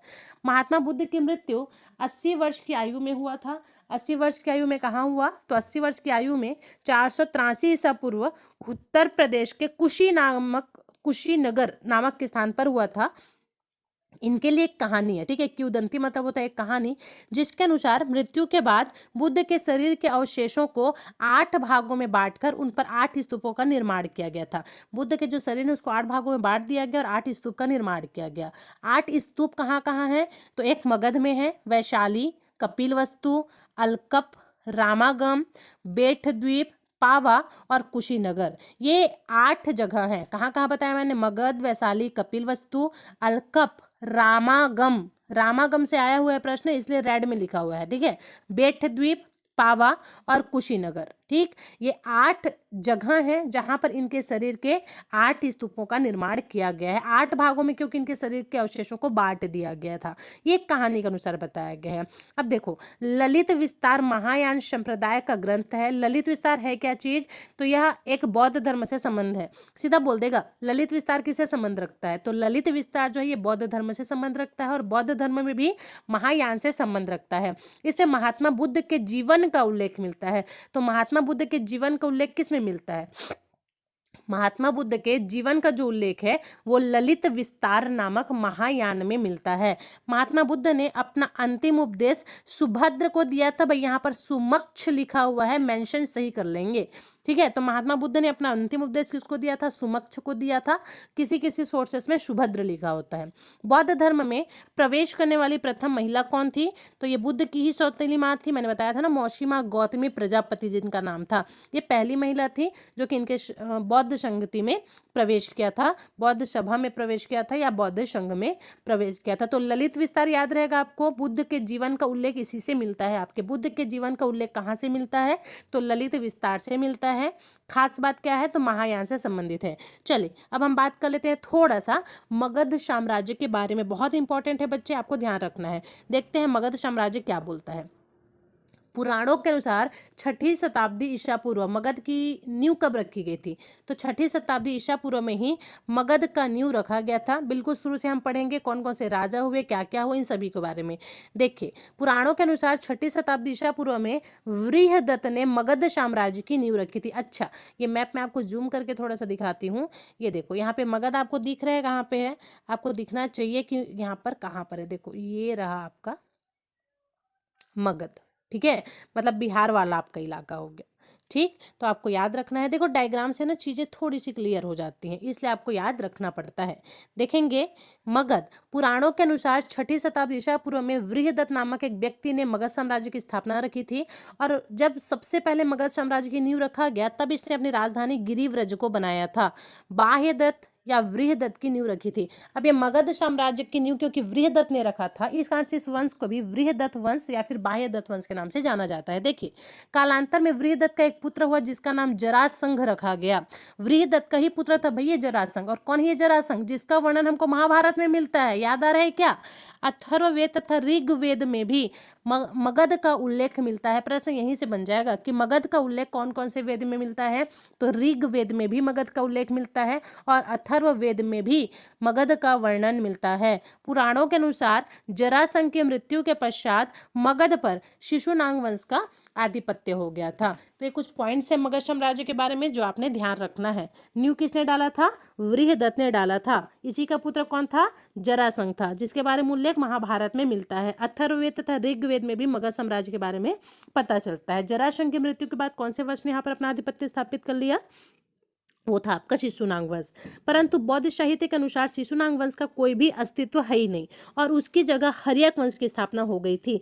देखो कहानी के अनुसार अगर हम बात कर लें तो इसके बाद शिशुनाग वंश अस्तित्व में आ गया था, लेकिन हम बौद्ध साहित्य के अनुसार अगर बात करें तो शिशुनाग का कोई अस्तित्व नहीं था और शिशुनाग की जगह पर हर्यक वंश के बारे में अपने को पढ़ना होता है। क्यों? क्योंकि जब भगवान बुद्ध ने धर्म प्रचार हेतु मगध की यात्रा की थी तब वहाँ का राजा हर्यक वंश का बिंबिसार था। इसीलिए आपको बौद्ध साहित्य में हर्यक वंश के बारे में ही चर्चा सुनने के लिए मिलेगा। ठीक है, तो हर्यक वंश ये कौन से राजा के बारे में हम इसमें पढ़ेंगे? बिंबिसार के बारे में हम पढ़ेंगे। ठीक है, चीज़ों को क्लियर, बिल्कुल कॉन्सेप्ट क्लियर रखेंगे तो रटने की जरूरत नहीं पड़ेगी। कहानी की तरह चीज़ों को आप समझ पाएंगे और चीज़ों को बहुत आराम से एग्जाम में क्लियर कर पाएंगे कि कौन से वंश के बारे में हम पढ़ रहे हैं। चलिए, विभिन्न मतों के अनुसार मगध पर शासन करने वाले जो वंश है उसके बारे में हम बात करेंगे तो सबसे पहले हर्यक वंश आ जाता है इस क्रम में। मगध पर शासन करने वाले की बात कर रही हूँ ना मैं, थोड़ा सा क्लियर रखेंगे। मगध पर कौन कौन से वंश ने शासन किया था? तो सबसे पहले हर्यक वंश ने किया था। इसका जो टाइमिंग पीरियड है वो 545 ईसा पूर्व से 412 ईसा पूर्व तक माना जाता है। देखते हैं बिंबिसार के बारे में। ऐसे कुछ दिखते हैं भाई, इमेज में देख लो, है ना, कुछ इस प्रकार से महात्मा जी दिखते हैं हमारे बिंबिसार जी। ठीक, देखिए बिंबिसार ने हर्यक वंश की नींव रखी थी। बिंबिसार हर्यक वंश का एक प्रतापी राजा था जो 15 वर्ष की आयु में 543 ईसा पूर्व मगध का सम्राट बना था। इसकी राजधानी कहाँ थी? तो इसकी राजधानी गिरिव्रज थी, पर कुछ समय बाद राजगृह को इसने अपनी राजधानी बना लिया था। आपको याद रखना पड़ेगा ये सारी चीजें। ठीक है, बिंबिसार के बारे में। अब देखो बिंबिसार के बारे में हमने समझ लिया ना कि बिंबिसार कौन है। तो इसने हर्यक वंश की नींव रखी थी। शुरुआत में इसने अपनी राजधानी कहाँ को बनाया था? ये देखो अजातशत्रु, ये हर्यक वंश का है ना, इसी का पुत्र था। आगे पढ़ेंगे हम इसके बारे में। ठीक है, यही चीज यहाँ पर क्लियर किया गया है आपको। चलिए, तो बिंबिसार हर्यक वंश की नींव रखी थी। बिंबिसार हर्यक वंश का एक प्रतापी राजा था। 15 वर्ष पूर्व, ये सारी बातों पर हमने चर्चा कर लिया। अब देखो ये अजातशत्रु कौन है, जिसके बारे में हमने देखा था कि बौद्ध संगति का आयोजन इसी के टाइम पर हुआ था। जो अजातशत्रु है वो बिंबिसार का पुत्र था, जिसने बिंबिसार की मृत्यु के बाद 491 ईसा पूर्व मगध का शासन किया था। पुराणों के अनुसार दर्शक अजातशत्रु का उत्तराधिकारी बना, परंतु जैन और बौद्ध ग्रंथ के अनुसार उदायन को उत्तराधिकारी माना जाता है। अब देखो यहाँ पर फिर से कंफ्यूजन हो गया। अगर हम पुराणों की बात करें तो बिंबिसार का जो पुत्र था कौन? अजातशत्रु। अजातशत्रु के बाद जो दर्शक है यह उत्तराधिकारी बनता है, लेकिन जैन और बौद्ध धर्म के अनुसार उदाइन जो है उत्तराधिकारी बनता है। और यही उदाइन है जिसने पाटलिपुत्र नगर की स्थापना की थी। अजातशत्रु को कुड़िक के नाम से भी जाना जाता है, ये इंपॉर्टेंट हो जाता है, आपको ध्यान रखना है कि कुड़िक के नाम से किसको संबोधित किया जाता था, कुड़िक के नाम से अजातशत्रु को ही संबोधित किया जाता था। पाटलिपुत्र नगर की स्थापना किसने की थी, उदाइन ने किया था। और ये उदाइन कौन है, तो अजातशत्रु का पुत्र था। याद रहेगा, दर्शक उत्तराधिकारी माना जाता है पुराणों के अनुसार, जबकि जैन धर्म और बौद्ध धर्म के अनुसार जो उदाइन है उसको नेक्स्ट उत्तराधिकारी माना जाता है। और यही उदाइन है जिसने पाटलिपुत्र नगर की स्थापना की थी। और साथ में एक और पॉइंट मैंने बताया कि जो अजात शत्रु है इसे ही कुड़िक के नाम से जाना जाता है। ठीक है, आपको याद रखना है। अब देखो, हर्यक वंश को लेकर के कई मत हैं। अजातशत्रु जैन धर्म का अनुयायी था, परंतु कुछ समय पश्चात बौद्ध धर्म का अनुयायी बन गया, इसलिए अजातशत्रु ने बुद्ध के मृत्यु के पश्चात उनके अवशेषों का स्तूप का निर्माण करवाया था। हमने देखा ना अभी कि बौद्ध संगति का आयोजन अजातशत्रु ने किया था। लेकिन बहुत सारे मत हैं। कुछ लोगों का कहना है कि जैन धर्म को मानता था, कुछ लोगों का कहना है बौद्ध धर्म को मानता था। बौद्ध धर्म को मानता था इसलिए पहला बौद्ध सभा का निर्माण किया। इसने राजगृह, वर्तमान में राजगीर, जिला नालंदा, बिहार में बनाया गया है। आपको याद रखना है, इन्होंने इनके अवशेष का एक स्तूप बनाया, और वो स्तूप बनाया कहाँ था, तो राजगृह में बनाया था। नाग दशक की बात कर लें तो यह हर्यक वंश का अंतिम शासक था। बस इतना ही है आपके हर्यक वंश के बारे में। ठीक है, बिंदुसार के बारे में हमने देख लिया, ठीक, हर्यक वंश के बारे में हमने देख लिया, कौन कौन से, अजातशत्रु के बारे में देख लिया। आखिरी वाला याद रखना है नाग दशक के बारे में, यह इस वंश का अंतिम शासक था। इसके बाद हम पढ़ेंगे शिशुनाग वंश के बारे में। देखिए, शिशुनाग 412 ईस्वी पूर्व गद्दी पर बैठता है। महावंश के अनुसार यह लिच्छवी के राजा के वैश्या पत्नी से उत्पन्न थे। क्या बोला जा रहा है, शिशुनाग के बारे में बताया जा रहा है कि यह महावंश के अनुसार लिच्छवी का जो राजा था उसकी एक वेश्या पत्नी थी, उनसे उत्पन्न हुआ था शिशुनाग का। पुराणों के अनुसार वह क्षत्रिय था, पुराणों के अनुसार वह क्षत्रिय था। इसने सर्वप्रथम मगध के प्रबल प्रतिद्वंदी राज्य अवंती को मिलाया था। याद रखना है, मगध के सबसे प्रतिद्वंदी राज्य अवंती, इसको शिशुनाग ने ही मिलाया था। मगध की सीमा पश्चिम मालवा तक फैल गई और वत्स का मगध में मिला लिया।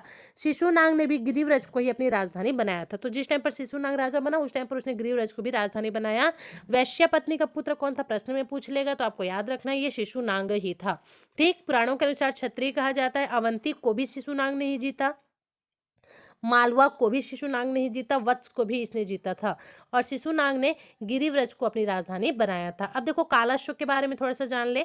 तो शिशुनाग की मृत्यु के पश्चात शिशुनाग का उत्तराधिकारी कालाशोक बन जाता है। कालाशोक ने पाटलिपुत्र को मगध की राजधानी बनाया था। देखो, अभी तक मगध की राजधानी कहाँ थी, राजगृह थी, गिरिव्रज थी, है ना। लेकिन जब कालाशोक राजा बनता है तब उसने क्या किया, पाटलिपुत्र को अपनी राजधानी बनाया। किसने, कालाशोक ने। कालाशोक के कार्यकाल में बौद्ध धर्म की द्वितीय बौद्ध संगति का आयोजन वैशाली में किया गया था, बताया ना मैंने अभी, तो आपको याद रखना है।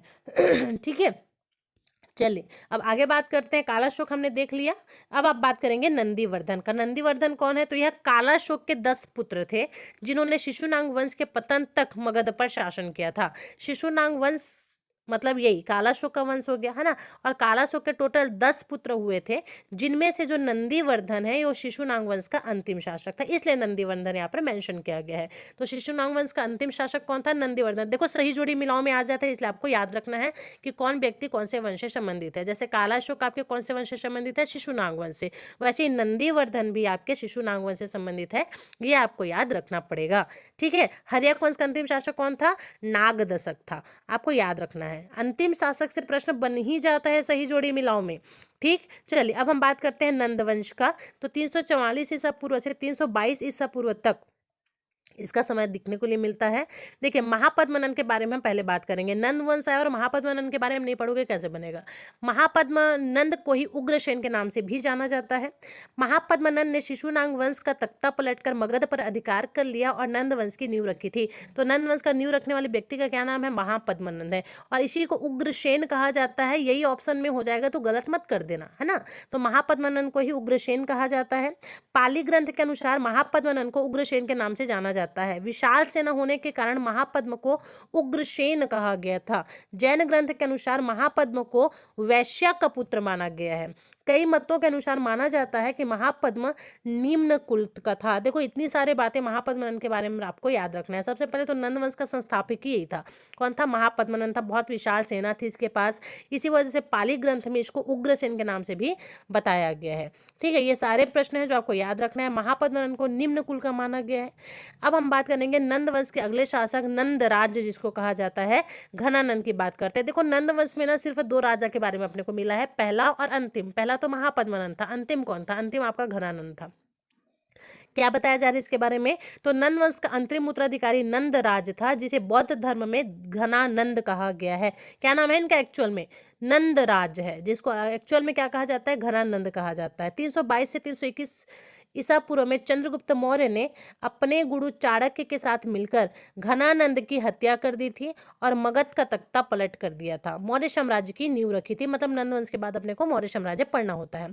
इसके बाद प्राचीन भारत के सबसे विशाल साम्राज्य का उद्भव हुआ, जिसे मौर्य साम्राज्य या मौर्य वंश के नाम से जाना जाता है, जो भारत के इतिहास को अंधकार से प्रकाश की तरफ ले जाता है। मतलब अभी तक के भी शासक थे, लेकिन जब मौर्य वंश अस्तित्व में आया तब हमारे भारत का पूरी तरीके से कायाकल्प परिवर्तन हो चुका था। ठीक है, तो याद रखना है नंद वंश के सिर्फ दो राजाओं के बारे में जानकारी मिली, एक जो संस्थापक है जिसका नाम है महापद्मनंद, और जो अंतिम शासक है उसका नाम है घनानंद। घनानंद को ही धननंद भी कहा जाता है या फिर नंदराज भी कहा जाता है। वहीं महापद्मनंद को उग्रसेन कहा जाता है। उनकी विशाल सेना की वजह से पाली साहित्य में उग्रसेन के नाम से उनको बताया गया है। इतने सारे पॉइंट्स हमने देख लिए, नंद वंश के बारे में आपको याद रखना है। ठीक, अब हम बात करेंगे मौर्य साम्राज्य के बारे में, जो कि बहुत इंपॉर्टेंट है और आप जानते हैं यहाँ से कितने सारे प्रश्न आपके बन जाते हैं। चलिए चालू करते हैं मौर्य साम्राज्य के बारे में कि क्या क्या खास बातें हैं और जो आपको जानना है। देखो मौर्य साम्राज्य की बात है तो चंद्रगुप्त मौर्य का नाम सबसे पहले आना चाहिए, है ना। तो चंद्रगुप्त मौर्य ने ही मौर्य वंश की नींव रखी थी। चंद्रगुप्त मौर्य ने 322 से 321 ईसा पूर्व अपने गुरु चाणक्य जिन्हें कौटिल्य और असली नाम था इसना विष्णुगुप्त के नाम से भी जाना जाता है। तो चंद्रगुप्त मौर्य ही मौर्य वंश के संस्थापक हैं। अपने गुरु चाणक्य के साथ मिलकर उन्होंने इस वंश की नींव रखी थी। कब रखी? 322 से 321 ईस्वी के आसपास रखा था। ठीक है, यहीं पर हमने देखा ना चंद्रगुप्त मौर्य के बारे में, इनके गुरु चाणक्य के बारे में, उसी की बात हो रही है। जो इनके गुरु थे चाणक्य, उनको कौटिल्य के नाम से भी जाना जाता है, तो आपको याद रखना है। लेकिन इस कौटिल्य का वास्तविक नाम क्या है आपका? विष्णुगुप्त है। तो ये किसका नाम था ऐसा प्रश्न में बन जाता है, तो आपको याद रखना है चाणक्य को ही कौटिल्य भी कहा जाता था और चाणक्य को ही विष्णुगुप्त भी कहा जाता था। याद रहेगा आपको।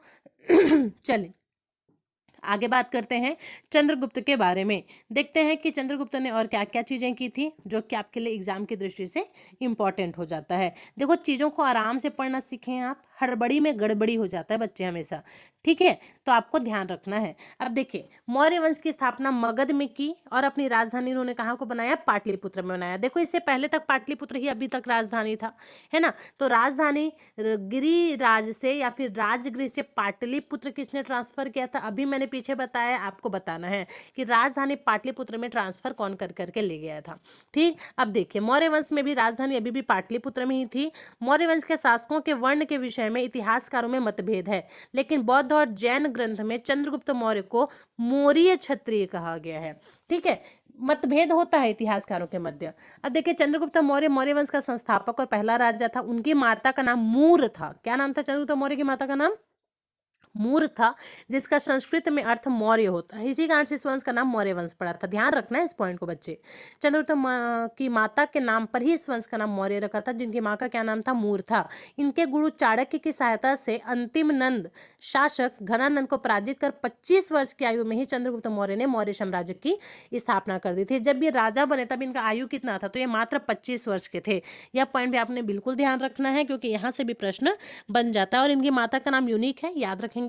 ब्राह्मण साहित्य पुरादि चंद्रगुप्त मौर्य को शूद्र, बौद्ध और जैन ग्रंथ में क्षत्रिय तथा विशाख दत्तकृत मुद्रा राक्षस वृषल कुल का बताता है। मतलब जैन धर्म और बौद्ध धर्म में तो इसको क्षत्रिय कहा गया है, जबकि विशाख दत्त की जो रचना है मुद्रा राक्षस, उसमें चंद्रगुप्त मौर्य को निम्न कुल का बताया गया है। 305 ईस्वी में चंद्रगुप्त मौर्य ने तत्कालिक यूनानी शासक सेल्यूकस निकेटर को पराजित किया था। यह इंपॉर्टेंट हो जाता है। सेल्यूकस निकेटर को किसने पराजित किया था? तो ये पराजित करने वाले थे चंद्रगुप्त मौर्य। बहुत ज़्यादा इंपॉर्टेंट है बच्चे, है ना। संधि हो जाने के पश्चात सेल्यूकस ने चंद्रगुप्त को 500 हाथी लेकर के बदले में एरिया हेरात, अराकोशिया जो कि कांधार है, जेड्रोसिया और पेरिप्निसडई जो कि काबुल के क्षेत्र के कुछ भाग दिए थे। आपको याद रखना है।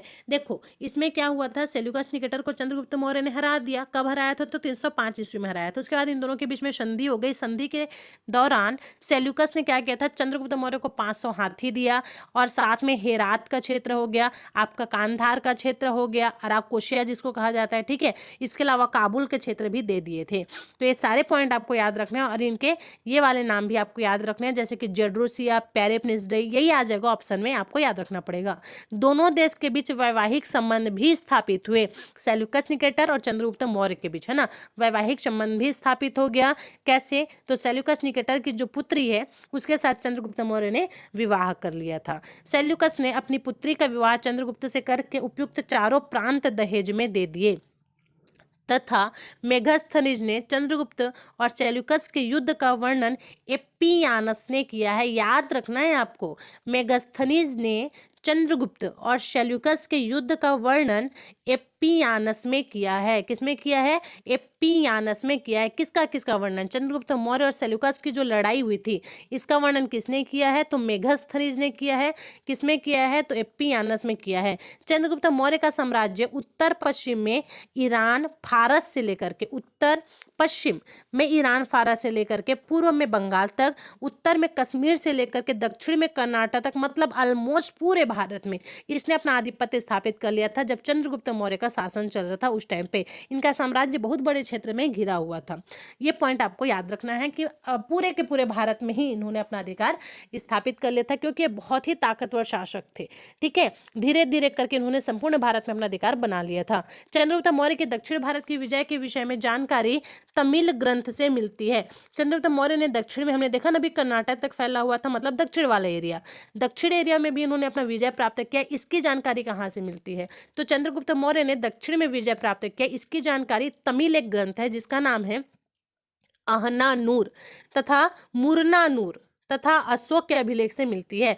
दक्षिण में भी इन्होंने अपना आधिपत्य स्थापित किया, इसकी जानकारी अशोक के अभिलेख से तो मिलती ही है, साथ में एक तमिल ग्रंथ है जिसका नाम है अहनानूर और मुरनानूर। यहाँ से प्रश्न बन जाएगा कि अहनानूर और मुरनानूर एक कौन से वंश से संबंधित है? आपको याद रखना पड़ेगा, ये मौर्य वंश से संबंधित है। और चंद्रगुप्त मौर्य ने दक्षिण पर विजय प्राप्त किया, इसकी जानकारी इन दोनों से मिलती है। किसे किसे? अहनानूर और मुरनानूर से। बंगाल पर चंद्रगुप्त के विजय महास्थान अभिलेख से प्रकट होता है। बंगाल पर चंद्रगुप्त मौर्य ने विजय किया, ये कहाँ से पता चलता है? तो यह एक अभिलेख से पता चलता है और उस अभिलेख का क्या नाम है? महास्थान। नाम क्या है? महास्थान। बंगाल में भी चंद्रगुप्त मौर्य ने अपना आधिपत्य स्थापित किया, इसकी जानकारी किसे मिलती है? एक अभिलेख से मिलती है। उस अभिलेख का क्या नाम है? महास्थान नाम है। अब देखो, चंद्रगुप्त मौर्य ने अपने जीवन के अंतिम चरण में पुत्र के पक्ष में सिंहासन छोड़ दिया और चंद्रगुप्त मौर्य ने जैन मुनि भद्रबाहु से जैन धर्म की दीक्षा ले ली और श्रवण बेलगोला, बता चुकी हूँ इसके बारे में ऑलरेडी आपको। श्रवण बेलगोला कहाँ पड़ता है? कर्नाटक, मैसूर में पड़ता है, ठीक है। वहां जाकर 298 ईसा पूर्व में उपवास द्वारा अपने शरीर का त्याग कर दिया था, ठीक। याद रहेगा आपको, कब? तो 298 ईस्वी में। उपवास द्वारा मतलब ये एक विधि होती है जिसको संलेखना विधि कहा जाता है बच्चे। जैन लेखकों के अनुसार चंद्रगुप्त मौर्य के शासनकाल के अंत में मगध में 12 वर्षों का भीषण अकाल पड़ गया था। यह पॉइंट भी आप याद रखेंगे कि चंद्रगुप्त मौर्य ही वो शासक हैं जिनके शासनकाल में ही मगध में 12 वर्ष का भीषण अकाल पड़ा था। किसके टाइम पर? चंद्रगुप्त मौर्य के टाइम पर 12 वर्षों का, वो भी 1-2 वर्ष का नहीं, 12 वर्षों का भीषण अकाल जो है यहाँ पर पड़ गया था। चंद्रगुप्त मौर्य का उत्तराधिकारी कौन हुआ? तो यहाँ से भी प्रश्न बन जाता है जो आपको याद रखना है। चंद्रगुप्त मौर्य का उत्तराधिकारी बिंदुसार हुआ था। भाई देखो, बिंबिसार और बिंदुसार में कंफ्यूज नहीं होना, चंद्र बिंदु करके याद रखो। चंद्रगुप्त का पुत्र बिंदुसार, ठीक है। यूनानियों ने उन्हें अमित्रघात कहा है। किसको कहा है? तो बिंदुसार को कहा है। बिंदुसार के लिए एक शब्द का प्रयोग मिलता है अमित्रघात। बिंबिसार और बिंदुसार में कंफ्यूज नहीं होना। बिंबिसार हर्यक वंश का है जबकि बिंदुसार मौर्य वंश का है ना।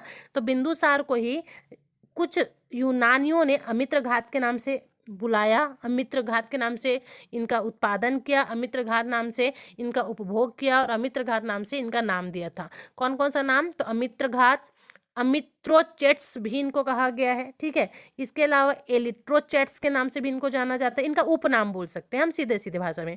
पुकारा, जिसका अर्थ होता है शत्रुओं का वध करने वाला। अब देखो अमित्र घात का नाम क्या मतलब क्या होता है, शत्रुओं का वध करने वाला। तो मैक्सिमम लोगों को अमित्र घात तो पता होगा, लेकिन अमित्रोचेट्स, ये सारे नाम भी आपको याद रखने हैं, ठीक है। बिंदुसार ने मौर्य साम्राज्य का विस्तार दक्षिण तक किया। उसके द्वारा 16 राज्यों को साम्राज्य के अधीन लाया गया, जिसने भारतीय प्रायद्वीप पर विजय प्राप्त हुई। दक्षिण राज्य के अलावा एकमात्र राज्य जो बिंदुसार के नियंत्रण में नहीं था वो था कलिंग। मतलब चंद्रगुप्त मौर्य ने तो पूरे भारत पर अधिकार कर लिया था, जो बचा खुचा जगह था उसको बिंदुसार ने अपने अधिकार में ले लिया। सिर्फ एक जगह बचा हुआ था जिसको कहा जाता है कलिंग। नाम क्या था? कलिंग, जिसको वर्तमान में हम उड़ीसा के नाम से जानते हैं, ठीक है। इस कलिंग पर बस इसने अधिकार नहीं कर पाया था। उनका शासन यूनानियों के साथ निरंतर संबंध के लिए महत्वपूर्ण था। कौटिल्य अपने कार्यकाल के दौरान प्रधानमंत्री के रूप में बने रहे थे। देखो मौर्य साम्राज्य का सबसे महान शासक कौन था? अशोक था। अगर हम महान शासक की बात करें तो वो अशोक था। और ये अशोक कौन है? तो यही बिंदुसार का पुत्र है। चंद्रगुप्त का पुत्र कौन था? बिंदुसार था। बिंदुसार का पुत्र हुआ भाई अशोक, है ना। और वह अपने पिता के बाद सिंहासन पर बैठता है। वह पहला शासक था जिसने अपने शिलालेख के माध्यम से लोगों तक संदेश पहुंचाया। यह पहला शासक है जो शिलालेख लिखता था और लोगों तक संदेश पहुंचाने का काम करता था। उनके सिंहासन पर बैठने के बाद कलिंग युद्ध एक ही मात्र युद्ध था जो उसने लड़ा था। क्यों भाई? क्योंकि चंद्रगुप्त मौर्य ने तो पूरे भारत पर अधिकार कर लिया था। थोड़ा बहुत जो जगह बचा था दक्षिण वाला एरिया, ठीक है, उसको बिंदुसार ने जीत लिया था। और बिंदुसार के बाद सिर्फ एक कलिंग बच गया था जो सम्राट अशोक ने लड़ा था। एक ही युद्ध लड़ा है कलिंग, ठीक है। किसने? सम्राट अशोक ने लड़ा है। और ये इकलौता राज्य है जो कि शिलालेख के माध्यम से लोगों तक अपना संदेश पहुंचाता था। यह कलिंग युद्ध के नरसंहार से प्रभावित हुए। यही वो राजा है सम्राट अशोक जो कि कलिंग से प्रभावित हुए। उन्होंने युद्ध से विजय और धम्म द्वारा विजय का विचार छोड़ दिया। उन्होंने कलिंग का जो नरसंहार देखा उसके बाद डिसाइड किया कि मैं आज के बाद कभी भी युद्ध नहीं करूंगा। दूसरे शब्द में अगर हम कहें तो उन्होंने भेरी घोष को धम्म घोष में बदल दिया। भेरी घोष मतलब युद्ध की जो नीति थी उसको धर्म की नीति में बदल दी। इनके साथ उन्होंने युद्ध छोड़ने वाले पहले सम्राट के रूप में भी जाना जाता है। तो युद्ध का पूरी तरीके से त्याग करने वाला शासक किसे कहा जाता है? तो अशोक को कहा जाता है। क्यों? समझ आ गया? क्योंकि कलिंग में जो भीषण नरसंहार हुआ था उसको देखकर वो बहुत ज्यादा प्रभावित हो गए और तत्काल उन्होंने भेरी घोष को धम्म घोष में परिवर्तित कर दिया और फैसला लिया कि आज के बाद मैं कभी भी युद्ध नहीं करूंगा। दूसरे शब्द में मैंने क्या बताया कि उन्होंने युद्ध से विजय और धम्म द्वारा विजय का जो विचार है वो छोड़ दिया और डिसाइड किया कि भाई मैं तो कभी भी अब युद्ध नहीं करने वाला। तीसरा पॉइंट जो है यहाँ से प्रश्न बन जाता है कि भेरी घोष और धम्म घोष में बदल दिया। मतलब कि जो भेरू घोष है उसको उसने क्या किया? धम्म घोष में परिवर्तित कर दिया। तो यहाँ से भी आपके प्रश्न बन जाते हैं जो आपको निश्चित रूप से याद रखना पड़ेगा। चलिए, तो ये था सम्राट अशोक जो कि कौन से वंश से संबंधित है? जो कि आपके मौर्य वंश से संबंधित है। क्लियर है यहाँ तक पॉइंट? चलिए आगे बात कर लेते हैं सम्राट अशोक ने और क्या क्या चीज़ें की थी। तो सबसे पहले तो अशोक की अगर बात हो रही तो कलिंग आपको बिल्कुल से याद रखना है, क्योंकि कलिंग ही वो युद्ध था जिसके बाद इनका हृदय परिवर्तन जो है हमको देखने के लिए मिल जाता है। चलिए आगे बात करते हैं। अशोक ने क्या किया था? इन्होंने अभिलेखों के को आधार मानकर अशोक का इतिहास यहाँ पर बताया गया है। मैंने लिखी इन्होंने और क्या क्या काम किया था। शिलालेख बड़े पैमाने पर जनता के लिए अशोक की घोषणाएं थी। जो ये शिलालेख करते थे उसमें ये लिखते क्या थे? तो उसमें यही सारी चीज़ें लिखते थे कि लोगों तक उनके संदेश पहुंच सके। लगभग 39 शिलालेख हैं जिन्हें मोटे तौर पर 4 श्रेणियों में बांटा गया है। अशोक से मिले जुले या अशोक के द्वारा लिखित टोटल कितने शिलालेख के बारे में जानकारी मिलती है? तो टोटल 39 शिलालेख की जानकारी मिलती है जिनको 4 श्रेणी में बांटा गया है। पहला है आपका प्रमुख शिलालेख, दूसरा है आपका लघु शिलालेख, तीसरा है प्रमुख स्तंभ शिलालेख और चौथा है लघु स्तंभ शिलालेख। मैंने क्या बताया? सम्राट अशोक से लगभग 39 शिलालेख की जानकारी हमको मिलती है। इन 39 शिलालेखों को 4 भागों में बांट दिया गया है। पहला है प्रमुख शिलालेख, दूसरा है लघु शिलालेख, तीसरा है प्रमुख स्तंभ शिलालेख और चौथा है आपका लघु स्तंभ शिलालेख। इस प्रकार से शिला आपको दिख रहा है पत्थरों से बना हुआ होता था। स्तंभ में चीज़ें लिखी होती थी, मैसेजेस जो है स्तंभ में दिखाया जाता था और इनके माध्यम से लोग इनको पढ़ते थे। और इनका मानना था कि इन शिलालेख में जो लिखे हुए मैसेजेस हैं उनको देखने के बाद ही लोगों का हृदय परिवर्तन होगा और जो युद्ध की स्थिति बन रही है वो युद्ध की स्थिति निश्चित रूप से इन शिलालेख को देखने के बाद हम टाल सकते हैं। अशोक का नाम केवल लघु शिलालेख की प्रतियों में ही मिलता है। जो लघु शिलालेख है उसमें ही अशोक का नाम दिया गया है, जो महाराष्ट्र में एक स्थान पर और कर्नाटक में 3 स्थानों पर पाया गया है। अशोक का नाम कहाँ कहाँ से मिलता है? तो अशोक का जो नाम है वो लघु शिलालेख में मिलता है। कहाँ पर मिला है ये लघु शिलालेख? तो यह महाराष्ट्र का एक स्थान है और कर्नाटक के 3 स्थान पर पाए जाते हैं। महाराष्ट्र में एक स्थान पर और कर्नाटक के 3 स्थानों पर पाए जाते हैं। अन्य सभी शिलालेखों का नाम देवनाम प्रिया, प्रियदर्शी, जिसका अर्थ है देवताओं को प्रिय।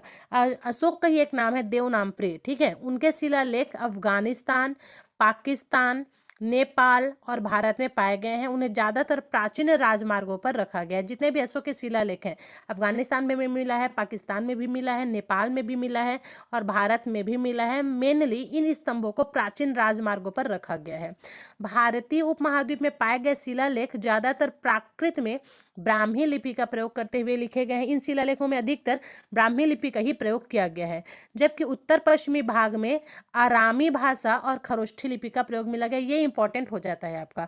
अगर हम भारतीय उपमहाद्वीप की बात करें तो यहाँ पर मेनली ब्राह्मी लिपि का प्रयोग किया है इसने अपने शिलालेख में। लेकिन अगर हम उत्तर पश्चिम भाग की बात करें, मतलब आपका पाकिस्तान वाला एरिया, तो उसमें आपके आरामी भाषा और खरोष्ठी लिपि का प्रयोग किया गया है। अब मौर्य साम्राज्य के थोड़े साहित्यिक स्रोत की हम बात कर लेते हैं तो देखेंगे अर्थशास्त्र कौटिल्य द्वारा संस्कृत में लिखा गया। पहला प्रश्न तो यहीं से बन जाएगा कि अर्थशास्त्र की रचना किसने की थी? तो कौटिल्य ने की थी। कौन सी भाषा में किया है? तो संस्कृत में किया है। कौटिल्य कौन था? तो चंद्रगुप्त मौर्य के समकालिक थे। अर्थशास्त्र राज्य के प्रशासन के लिए आवश्यक संपूर्ण कानून और नौकरशाही ढांचे से संबंधित है। मतलब ये अर्थशास्त्र कौटिल्य ने लिखा है, संस्कृत में लिखा है, ये भी ठीक है, पर इसमें लिखा क्या है? तो जो प्रशासन है इनके लिए संपूर्ण कानून, किस प्रकार से नियम धर्म होने चाहिए, ये सारे ढांचे इसमें लिखे गए हैं। मौर्य शासन के कुछ सदियों बाद इसे संकलित भी किया गया। फिर भी इस पुस्तक के बारे में मौर्य प्रशासन प्रमाणिक जानकारी है। इसमें 15 पुस्तकें और 180 अध्याय हैं और वे 3 व्यापक प्रभागों में बांटे गए हैं। जो अर्थशास्त्र है ये टोटल कितनी पुस्तकों में बटा हुआ है? तो जो अर्थशास्त्र है वो 15 पुस्तकों में बटा हुआ है और इन 15 पुस्तकों में मिलाकर कितने अध्याय हैं? तो टोटल 180 अध्याय हैं। मौर्य साम्राज्य के साहित्यिक स्रोत क्या हैं? तो बहुत सारी जगह है जहां से इनके बारे में जानकारी मिली। तो सबसे पहले तो मुद्रा राक्षस। मुद्रा राक्षस संस्कृत में विशाख दत्त द्वारा लिखित एक नाटक है। याद रखेंगे, यह जो मुद्रा राक्षस है ना, ये लिखा किसने है? तो विशाख दत्त ने लिखा, या फिर विशाख दाता भी बोल सकते हैं आप।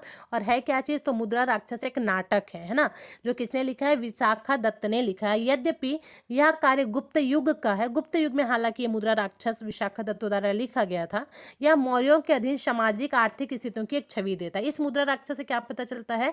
कि मौर्यों की सामाजिक और आर्थिक स्थिति का पता चलता है। इसमें कौटिल्य के मार्गदर्शन में नंदों पर चंद्रगुप्त मौर्य की जीत का विस्तार का वर्णन किया गया है। मतलब ये जो मुद्रा राक्षस है उसमें मेनली किसके बारे में बताया गया? तो किस प्रकार से नंद वंश पर मौर्यों ने जीत हासिल की थी, इसकी जानकारी आपकी मुद्रा राक्षस से मिलती है। संस्कृत भाषा में लिखा गया है। किसने लिखा है? तो विशाख दत्त ने लिखा है। अब हम बात करते हैं इंडिका। इंडिका क्या साहित्यिक स्रोत की बात कर रहे हैं ना, मतलब उस टाइम से संबंधित कौन कौन से पुस्तकें हैं उसकी चर्चा हो रही है। इंडिका क्या है? तो इंडिका को ग्रीक राजदूत मेगास्थनीज ने लिखा था, जिसे सेल्यूकस ने चंद्रगुप्त मौर्य के दरबार में भेजा था। आपको याद रखना है ये सेल्यूकस के दरबार में रहता था पहले मेगास्थनीज, उसके बाद फिर चंद्रगुप्त मौर्य मेगास्थनीज को अपने साथ लेकर के आ जाता है जब ये सेल्यूकस को पराजित करता है। तो वही मेगास्थनीज है जिसने इंडिका की रचना की है।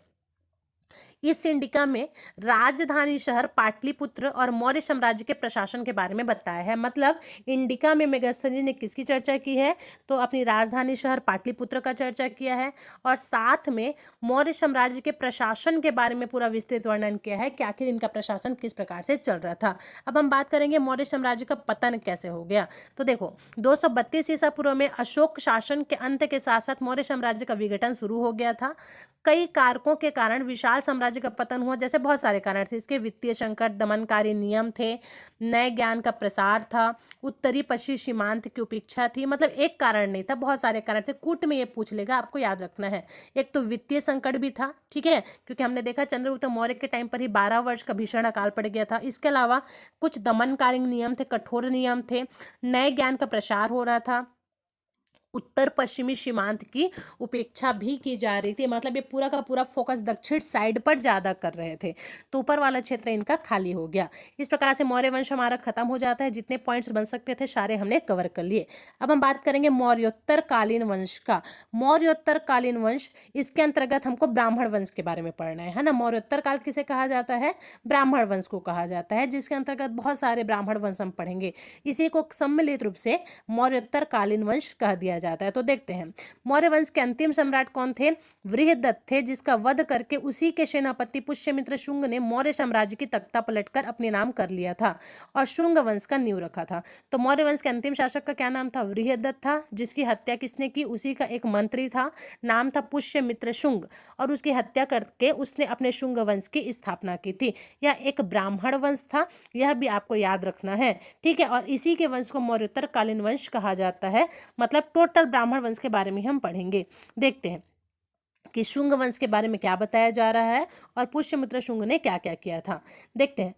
अच्छा, ये पतन के बारे में चर्चा हो गया ना, हमारा क्लियर रखेंगे।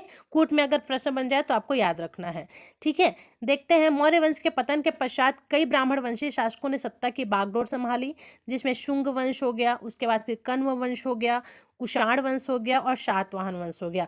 ये 4 वंश के बारे में मेनली हमको इस वंश के अंतर्गत देखना है। शुंग वंश, कण्व वंश, कुषाण वंश और सातवाहन वंश। शुंग वंश, कण्व वंश, सातवाहन वंश और कुषाण वंश। देखते हैं मौर्योत्तर काल के प्रमुख राजवंश कौन कौन से थे। तो सबसे पहले हमको शुंग राजवंश के बारे में देखना है, उसके बाद फिर कण्व के बारे में देखेंगे, फिर कुषाण के बारे में देखेंगे, उसके बाद सातवाहन के बारे में देखेंगे। तो शुंग राजवंश, इसका जो टाइमिंग पीरियड है वो 185 से 73 तक था। कण्व जो है 73 से 28 तक था। कुषाण वंश 78 से 44 ईस्वी तक था। और उसके बाद सातवाहन वंश जो है वो आपका 60 से 240 ईस्वी तक था, ठीक है। चीज़ें इस प्रकार से होंगी। टाइमिंग पीरियड आपके सामने है, जैसे कभी भी प्रश्न इससे नहीं पूछा जाता है, बस आपको क्रम याद रखना है। पहले शुंग आया, फिर कण्व आया, फिर कुषाण आया, फिर सातवाहन आया। शुंग राजवंश के बारे में देखते हैं तो 185 ईसा पूर्व से 73 ईसा पूर्व तक इसका शासन था। अंतिम मौर्य सम्राट बृहदत्त की हत्या करके उसके सेनापति पुष्यमित्र शुंग ने ही 184 ईसा पूर्व में शुंग वंश की स्थापना की थी। शुंगों की उत्पत्ति के बारे में विद्वानों के अलग अलग मत हैं। शुंग वंश के राजा अपने नाम के अंत में मित्र शब्द का प्रयोग करते थे। जितने भी शुंग वंश के राजा हुए हैं ना, ये सारे के सारे अपने नाम के अंत में मित्र शब्द का प्रयोग करते थे। अतः कुछ विद्वान शुंगों को सूर्य का उपासक मानते हैं, क्योंकि सूर्य को ही मित्र कहा जाता है। तो क्योंकि ये अपने सरनेम में मित्र शब्द का प्रयोग करते थे, अपने नाम के बाद मित्र शब्द का प्रयोग करते थे, इसलिए इसे सूर्य का वंशज माना जाता है। शुंग राजवंश, कालिदास के मालविग्नामनी मित्र में पुष्यमित्र शुंग को कश्यप गोत्र का ब्राह्मण माना गया। ये इंपॉर्टेंट हो जाता है। कालिदास की एक रचना है जिसको कहा जाता है मालविका अग्निमित्रम। इसमें पुष्यमित्र जो शुंग है, इसको कश्यप गोत्र का ब्राह्मण माना गया है। आप ध्यान रखेंगे इस प्रश्न को। इतिहासकार तारानाथ तथा पाणिनि ने भी उसके ब्राह्मण होने की पुष्टि की है, तो आप याद रखेंगे। पुष्यमित्र शुंग ने एक सैन्य क्रांति द्वारा सत्ता हथियाने के समय अपने अंतिम दिनों में अश्वमेध यज्ञ करवाए थे 2। ये भी बन जाता है कि ऐसा कौन सा शासक है जिसने 2 अश्वमेध यज्ञ करवाए, तो वो है आपका पुष्यमित्र शुंग। जब ये सत्ता अपने हाथ में ले लेता है, उसके बाद तुरंत इसने 2 अश्वमेध यज्ञ करवाए थे। किसने करवाए थे? पुष्यमित्र शुंग ने करवाए थे। अश्वमेध घोड़े को सिंधु नदी के तट पर यवन द्वारा पकड़ लिया था। अश्वमेध यज्ञ में क्या होता है? घोड़ा को छोड़ा जाता है। इस घोड़े को सिंधु नदी के तट पर यवनों ने पकड़ लिया, जिसके कारण पुष्यमित्र का नाती वसुमित्र के नेतृत्व में शुंग सेना ने यूनानियों को परास्त कर दिया था। तो यह पॉइंट भी आप याद रखेंगे, यवनों ने पकड़ लिया था, है ना। इसलिए पुष्यमित्र का जो नाती था, ठीक है, वसुमित्र, नाम क्या था उसका? वसुमित्र। उसने शुंग सेना ने यूनानियों को परास्त कर दिया था, क्योंकि उन्होंने उनके घोड़े को पकड़ लिया था। कोई भी घोड़ा को नहीं पकड़ता है, यह अश्वमेध यज्ञ का नियम होता है, लेकिन ये उन्होंने इसीलिए ही उसको पकड़ा था। अब देखो, बौद्ध साहित्य दिव्य दान में पुष्यमित्र को बौद्धों पर अत्याचार करने वाला बताया गया है। याद रखना है इस प्रश्न को। बौद्ध साहित्य क्या है? दिव्य दान। दिव्य दान किससे संबंधित है? बौद्ध धर्म से संबंधित है। और इसी दिव्य दान में बताया गया कि जो पुष्यमित्र है, यह बौद्धों पर अत्याचार करता था। बौद्धों पर अत्याचार करने वाला शासक कौन था? तो पुष्यमित्र शुंग था। ये किसमें बताया गया है? दिव्य दान में बताया गया है। पुष्यमित्र शुंग ने भारहूत और सांची के स्तूपों का निर्माण करा। ये भारहूत नहीं है भाई, ये भारहूल है, ठीक है। कहीं कहीं पर भारहूत भी दिया हुआ है, कहीं कहीं पर भारहूल भी दिया है, याद रखेंगे। तो पुष्यमित्र शुंग ने ही 2 स्तूपों का निर्माण करवाया, एक भारहूत का और एक सांची स्तूप का। निर्माण करवाया मतलब पुनर्निर्माण करवाया, रिपेयरिंग करवाई, ठीक है। शुंग वंश का अंतिम शासक देवभूति था, जिसकी हत्या 73 ईस्वी में उसके ब्राह्मण मंत्री वासुदेव ने कर दी थी, और इसी के साथ इस वंश का शासन जो है समाप्त हो गया था। तो यह पॉइंट भी आपको याद रखना है। शुंग वंश का अंतिम शासक देवभूति था। इस वंश की स्थापना वासुदेव ने 73 ईस्वी में की थी। किस वंश की? कण्व वंश की, क्योंकि यहाँ पर से आपका खत्म हो गया किसने? कण्व वंश की स्थापना करने वाला वासुदेव था। अब देखो, बौद्ध साहित्य दिव्यज्ञान में हमने चर्चा कर ली इसके बारे में। कण्व वंश की हम बात कर लें तो इस वंश की जो स्थापना है वो वासुदेव ने किया था। कब किया था? तो 73 ईसा पूर्व में किया था। इस वंश का शासक मात्र 45 वर्ष रहा, जिसमें 4 शासकों ने राज्य किया था। इस वंश का तीसरा शासक नारायण कण्व एक अयोग्य एवं निर्बल शासक था। हम बात कर रहे हैं कण्व वंश की, जिन्होंने टोटल 45 वर्ष तक शासन किया और सिर्फ 4 राजा हुए थे इस वंश में, जिसके बारे में हमको पढ़ना है। इसके कार्यकाल में मगध साम्राज्य का विस्तार मात्र बिहार एवं पूर्वी उत्तर प्रदेश के कुछ इलाकों तक ही रहा। कण्व वंश ने ब्राह्मण धर्म की पुनर्स्थापना पर भारी योगदान दिया। 27 ईसा पूर्व में इस वंश में अंतिम शासक सुशर्मा की हत्या करके उसी का जो मंत्री था, ठीक है, कुषाण वंश की नींव उसने रखी थी। किसने? सुशर्मा की हत्या कर दिया गया, और कहाँ पर? कुषाण वंश का नींव इसी के जगह पर रखा गया था, ठीक है। देखते हैं, इसके बाद कुषाण वंश जो है अस्तित्व में आता है।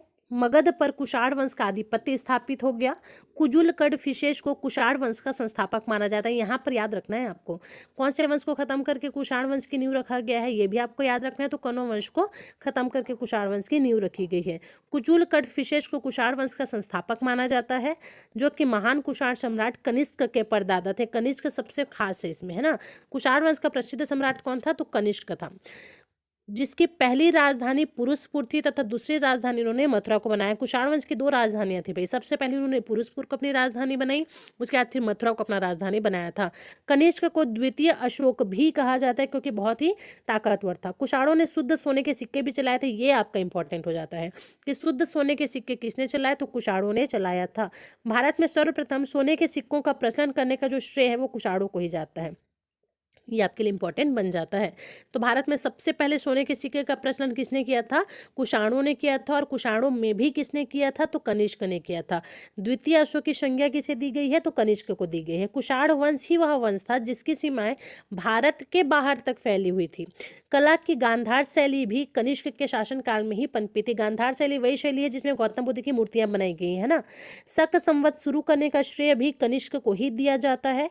कनिष्क ने ही बुद्ध अंकित सिक्कों का प्रचलन भी शुरू किया था। कहने का मतलब समझ आया कि बुद्ध से अंकित जो सिक्के हैं वो कनिष्क के शासन काल में ही चले थे। गांधार कला शैली का विकास भी कनिष्क के टाइम पर हुआ था, और वो कनिष्क ही है जिसने शक संवत शुरू किया था। इतने पॉइंट है जो आपको याद रखना है। गांधार कला शैली, शक संवत की शुरुआत और बुद्ध से अंकित सिक्कों का प्रचलन कनिष्क के टाइम पर ही हुआ था। यह भी माना जाता है कि कुषाण काल में ही मूर्ति पूजा की भी शुरुआत हुई थी, क्योंकि इसी टाइम पर गांधार कला शैली का विकास हुआ और इसी टाइम पर बौद्ध की मूर्तियां बननी चालू हुई थी।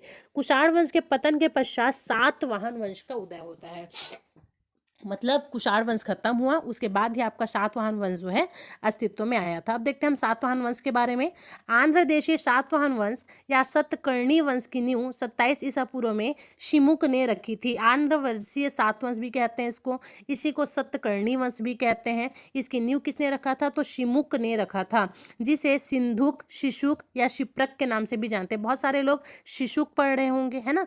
तो सिमुक को ही शिशुक कहा जाता है, सिमुक को ही सिंधुक भी कहा जाता है, और इसी को ही शिप्रक भी कहा जाता है। इन्हें आंध्र जाति का बताया गया है। आंध्र सातवाहन इसीलिए कहा जाता है क्योंकि इनको आंध्र जाति का बताया जाता है। कण्व वंश के बाद सातवाहन वंश का भी मगध पर साम्राज्य था। सातवाहन वंश का महान शासक गौतमी पुत्र सातकर्णी को माना जाता है। मतलब सातवाहन वंश का सबसे शक्तिशाली शासक कौन था? तो गौतमी पुत्र सातकर्णी था। भले ही इसके संस्थापक कौन थे? तो शिमुक थे। गौतमी पुत्र सातकर्णी को अद्वितीय ब्राह्मण कहा जाता है। यह पॉइंट भी आपको याद रखना है। सातवाहन वंश एक बहुत ही एक विशेष स्थान रखता है भारत के इतिहास में, याद रखेंगे। सातकर्णी ने प्रतिष्ठान नामक नगर को अपनी राजधानी बनाया। मौर्य साम्राज्य के पतन के बाद दक्षिण भारत का सबसे शक्तिशाली साम्राज्य सातवाहन वंश ही था। सातवाहन वंश के 17वें शासक हाल ने गाथा सप्तशती नामक गीत काव्य की रचना की। ये आपके लिए इंपॉर्टेंट हो जाता है। सातवाहन वंश के 17वें नंबर के जो शासक हैं उनका क्या नाम था? हाल।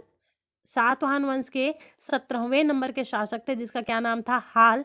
इसने एक काव्य की रचना की और काव्य का नाम क्या था, गाथा सप्तशती। तो आप याद रखेंगे गाथा सप्तशती, इसकी रचना किसने किया है, हाल ने किया है, जो कि कौन से वंश से संबंधित है, तो सातवाहन वंश से संबंधित है। चलिए आगे बात करते हैं। सातवाहनों ने शीशे के सिक्के भी जारी किए थे। अब देखो शीशा नहीं रहेगा, वहीं पर लेड रहेगा, तो कंफ्यूज मत हो जाना, शीशे को ही लेड कहा जाता है क्योंकि। तो सातवाहन वंश ने शीशे के सिक्के भी जारी किए थे, बहुत ज़्यादा इंपॉर्टेंट है। सातवाहन वंश का अंतिम शासक यज्ञ श्री सातकर्णी था। अंतिम शासक कौन है, तो यज्ञ श्री सातकर्णी सातवाहन वंश का अंतिम शासक था, जो कि सातकर्णी उपाधि प्राप्त करने वाला पहला शासक बना। इस सब के पश्चात गुप्त वंश का उदय हुआ, जिसने भारत को पुनः एक सूत्र में बांधा। मौर्य वंश के पश्चात कई वर्ष तक भारत में राजनीतिक एकता का भाव रहा। भारत खत्म हो चुकी राजनीतिक एकता को पुनः स्थापित करने का श्रेय गुप्त वंश को जाता है। ये इंपॉर्टेंट है आपका चौथा पॉइंट, कि भारत में जो एकता खत्म हो चुकी थी, राजनीतिक एकता, उसको पुनः किसने स्थापित किया था, तो उसको पुनः स्थापित करने का जो श्रेय है वो गुप्त वंश को जाता है। इससे पहले तक मौर्य काल में हमको देखने के लिए मिला था, उसके बाद पूरी तरीके से वंश जो है टूट चुका था। अब हम बात करेंगे गुप्त वंश के बारे में, क्या क्या प्रश्न बनता है देखते हैं। चलिए, गुप्त वंश की खास बातें क्या हैं, जिसको गुप्त काल के नाम से भी आप जानते हैं। बहुत सारी बातें हैं, यहाँ से बहुत सारे प्रश्न भी बनते हैं, उन सभी समस्त चीज़ों को अपन कवर करने की कोशिश करेंगे। गुप्त साम्राज्य की नींव रखने वाला शासक सबसे पहले कौन है, तो श्रीगुप्त है। संस्थापक कौन है, श्रीगुप्त है। श्रीगुप्त ने ही 275 ईस्वी में गुप्त वंश की स्थापना की थी। मौर्य काल के बाद गुप्त काल को भी भारतीय इतिहास का स्वर्णिम युग कहा जाता है, क्योंकि मौर्य काल के बाद एक दौर ही खत्म हो गया था विकास का। फिर जब गुप्त काल अस्तित्व में आया, तब थोड़ा बहुत विकास देखने के लिए मिला था। इसी वजह से गुप्त काल को भी भारत का स्वर्णिम युग के नाम से जाना जाता है। गुप्त वंश की जानकारी कहाँ से मिलती है, तो यह प्रश्न पूछा गया है, याद रखेंगे। गुप्त वंश की जो जानकारी है वो वायु पुराण से प्राप्त होती है। गुप्त काल की राजकीय भाषा संस्कृत थी। सबसे पहली बात तो गुप्त वंश की जानकारी कहाँ से मिलती है, तो वायु पुराण से। इनकी राजकीय भाषा क्या है, तो संस्कृत है। ये भी माना जाता है कि दशमलव प्रणाली की शुरुआत भी गुप्त काल में ही हुई थी, और मंदिरों का निर्माण कार्य भी गुप्त काल में ही शुरू हुआ था। ये 4 पॉइंट है, आपको याद रखना है। सबसे पहले तो जानकारी वायु पुराण, राजकीय भाषा संस्कृत ही याद रखेंगे आप। ये चारों ही पॉइंट आपने बहुत आराम से ध्यान रखना है। दशमलव प्रणाली की शुरुआत भी गुप्त वंश से ही हुई है, और साथ में मंदिरों का निर्माण भी गुप्त काल में ही देखने के लिए मिलता है। मतलब ओवरऑल ये काल बहुत ज़्यादा महत्वपूर्ण था, क्योंकि एक विकास अपने को देखने के लिए मिलता है। और सबसे पहली बात तो राजनीतिक जो एकता वाला बात है वो आप याद रखेंगे। यह भी माना जाता है कि बाल विवाह की प्रथा संभवतः गुप्त काल से ही प्रारंभ हो गई थी। गुप्त काल में ही बाल विवाह अपने को देखने के लिए मिल गया।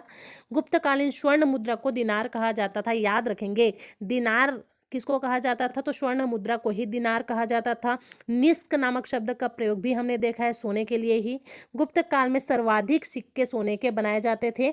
पंचतंत्र की रचना भी गुप्त काल में हुई थी। देखो, शुद्ध सिक्के कुषाण वंश में देखने के लिए मिले हैं, लेकिन सबसे ज्यादा सोने के सिक्के गुप्त काल में देखने के लिए मिलेंगे। ठीक। गुप्त साम्राज्य में ब्राह्मणों को कर रहित कृषि भूमि में दी जाती थी, जबकि अन्य लोगों से उपज का छठा भाग भूमि राजस्व के रूप में लिया जाता था। गुप्त राजवंश को अपने साम्राज्यवाद के कारण भी प्रसिद्ध था। मतलब गुप्त काल में लोगों को अपनी उपज का छठा भाग जो है कर के रूप में देना पड़ता था। महान खगोल वैज्ञानिक और गणितज्ञ आर्यभट्ट और वराहमिहिर का संबंध गुप्त काल से याद रखना है। वराहमिहिर और आर्यभट्ट कौन से वंश से संबंध रखते हैं, तो गुप्त वंश से संबंध रखते हैं।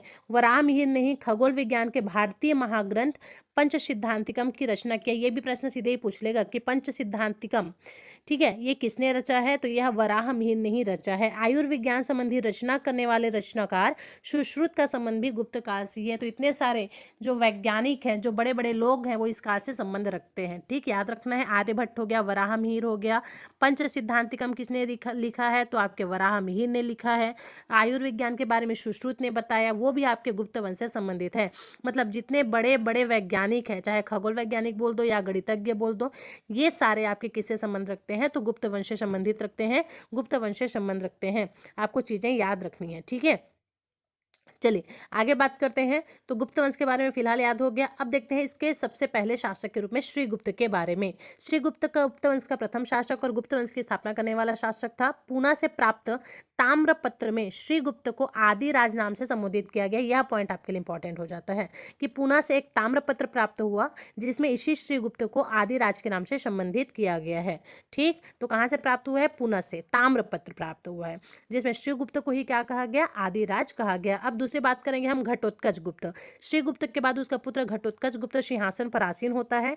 कुछ अभिलेख में घटोत्कच को गुप्त वंश का प्रथम राजा बताया गया है। फिर आते हैं हम चंद्रगुप्त प्रथम की तरफ। चंद्रगुप्त घटोत्कच गुप्त का पुत्र था, जिसने घटोत्कच गुप्त के बाद सत्ता की बागडोर संभाली थी। चंद्रगुप्त को महाराजाधिराज चंद्रगुप्त के नाम से जाना जाता था। ये आपके लिए इंपॉर्टेंट हो जाता है। महाराजाधिराज एक उपाधि थी जो चंद्रगुप्त प्रथम को दी गई थी। तो चंद्रगुप्त प्रथम ने कौन सी उपाधि धारण की थी? महाराजाधिराज की उपाधि धारण की थी। संभवतः यह उपाधि उसके महान कार्यों के कारण ही उसे दी गई होगी। गुप्त वंश का प्रथम महान सम्राट चंद्रगुप्त प्रथम को ही माना जाता है।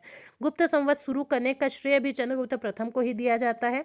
गुप्त काल में सर्वप्रथम सिक्कों का चलन भी चंद्रगुप्त प्रथम ने ही चालू किया था। तो याद रहेगा आपको, गुप्त वंश शुरू किसने किया था, गुप्त संवत शुरू किसने किया था? तो चंद्रगुप्त प्रथम को ही इसका श्रेय दिया जाता है कि चंद्रगुप्त प्रथम ने ही गुप्त संवत शुरू किया था। गुप्त राजवंश का अगला शासक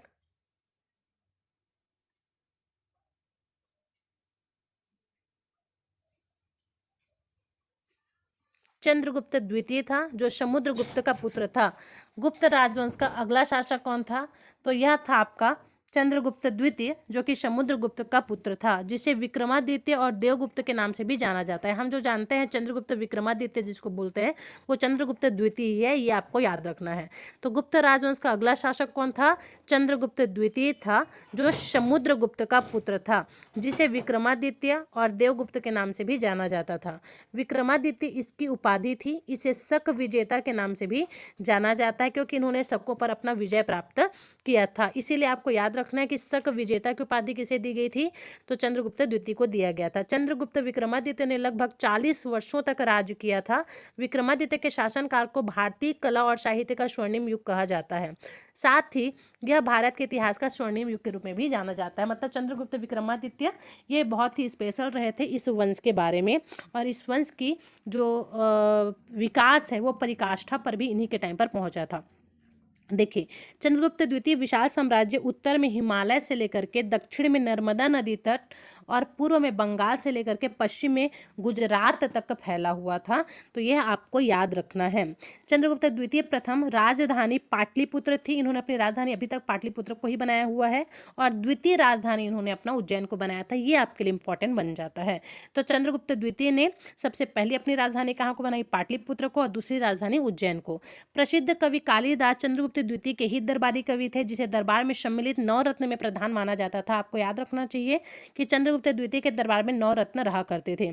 इनमें प्रसिद्ध चिकित्सक धन्वंतरी भी शामिल थे, जिन्हें आयुर्वेद का चिकित्सक भगवान भी माना जाता है। तो धन्वंतरी भी आपके चंद्रगुप्त द्वितीय के 9 रत्न में से एक 9 रत्न थे, जो कि इसमें शामिल थे, जिनको आयुर्वेद का वैद्य चिकित्सा भगवान भी माना जाता है।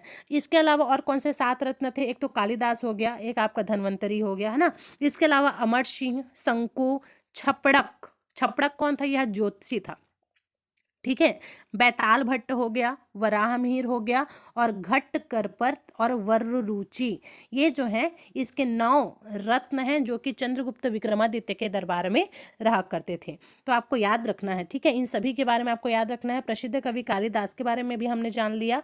अब देखो, चंद्रगुप्त द्वितीय के दरबार में एक चीनी यात्री आया था, जिसका नाम था फाहयान, ठीक है। रजत और चांदी के सिक्के शुरू करने वाले प्रथम शासक के रूप में भी चंद्रगुप्त द्वितीय को ही जाना जाता है। अभी तक हमने चांदी के सिक्के के बारे में कहीं भी नहीं पढ़ा, ठीक है। चंद्रगुप्त द्वितीय ही जब राजा बनते हैं तब उन्होंने चांदी के सिक्के चलाए थे, और चांदी के लिए एक शब्द का प्रयोग मिलता है अपने को, जिसको कहा जाता है रजत, रुपयक या रुपयक भी कहा जाता है, ठीक है। चांदी को ही रुपयक या रूपक भी कहा जाता है। महरौली में स्थित राजचंद्र के लौह स्तंभ को चंद्रगुप्त द्वितीय ने ही बनवाया था। ये आपके लिए बहुत ज़्यादा इंपॉर्टेंट हो जाता है कि महरौली में एक लौह स्तंभ स्थित है, जिसको किसने बनवाया था? तो चंद्रगुप्त द्वितीय ने ही बनवाया था।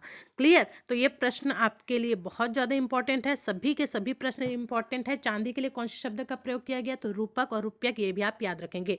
फिर हम बात करेंगे कुमारगुप्त प्रथम का। चंद्रगुप्त द्वितीय की मृत्यु के पश्चात उसका पुत्र कुमारगुप्त प्रथम सिंहासन पर आसीन हुआ, और कुमारगुप्त प्रथम ने अश्वमेध यज्ञ भी करवाया था। ये भी आप याद रखेंगे। देखो, पुष्यगुप्त ने भी करवाया था, पुष्यमित्र शुंग ने भी करवाया था, उसने 2 अश्वमेध यज्ञ करवाया था, और यहाँ गुप्त वंश में कुमारगुप्त प्रथम ने अश्वमेध यज्ञ करवाया करवाया है, ठीक है। और महेंद्रादित्य की उपाधि धारण की थी किसने? कुमारगुप्त ने। महेंद्रादित्य की उपाधि किसने धारण किया था? कुमारगुप्त ने किया था।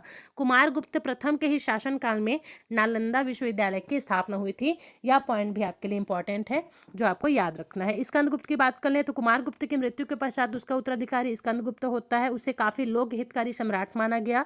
उसे क्रमादित्य और विक्रमादित्य की उपाधि भी दी गई थी। तो देखो, विक्रमादित्य की उपाधि धारण करने वाला एक और शासक है, कौन? तो स्कंदगुप्त। याद रहेगा आपको, इसने क्रमादित्य और विक्रमादित्य दोनों की ही उपाधि धारण की थी। स्कंदगुप्त ने हुरों के आक्रमण से भी देश को बचाया था। तो हुरों के आक्रमण से बचाने वाला कौन है? स्कंदगुप्त है। याद रखेंगे, स्कंदगुप्त के पश्चात कोई भी गुप्त वंश का राजा अपना प्रभुत्व इतना नहीं बढ़ा सका कि इसकी जानकारी इतिहास के पन्नों में दर्ज हो, जिस कारण स्कंदगुप्त के उत्तराधिकारियों की स्पष्ट पुष्टि नहीं हो पाती है। गुप्त वंश के पतन के क्या कारण थे? तो गुप्त वंश के पतन का कारण पारिवारिक कलह और बार बार होने वाले विदेशी आक्रमण थे, जिनमें हुणों द्वारा आक्रमण को मुख्य कारण माना जाता है, जो कि स्कंदगुप्त ने लगभग समाप्त करने की कोशिश की थी। क्लियर? तो इस प्रकार से गुप्त वंश के पतन का कारण भी हमने देख लिया और यहीं पर से हमारा क्लास भी लगभग खत्म हो चुका है, जिसमें हमने जैन वंश से लेकर के गुप्त वंश तक की जितनी भी बातें हैं वो सारी की सारी बातें क्लियर कर ली और कंफर्म कर ली। जितने भी इंपॉर्टेंट क्वेश्चन बनते थे वो सब यहाँ से खत्म हो जाता है। अगर आपको क्लास समझ आया है तो चैनल को लाइक जरूर से करें, सब्सक्राइब जरूर से करें। तो इसी के साथ मिलते हैं नेक्स्ट वीडियो में। यहाँ से हमारा प्राचीन इतिहास पूरी तरीके से खत्म होता है।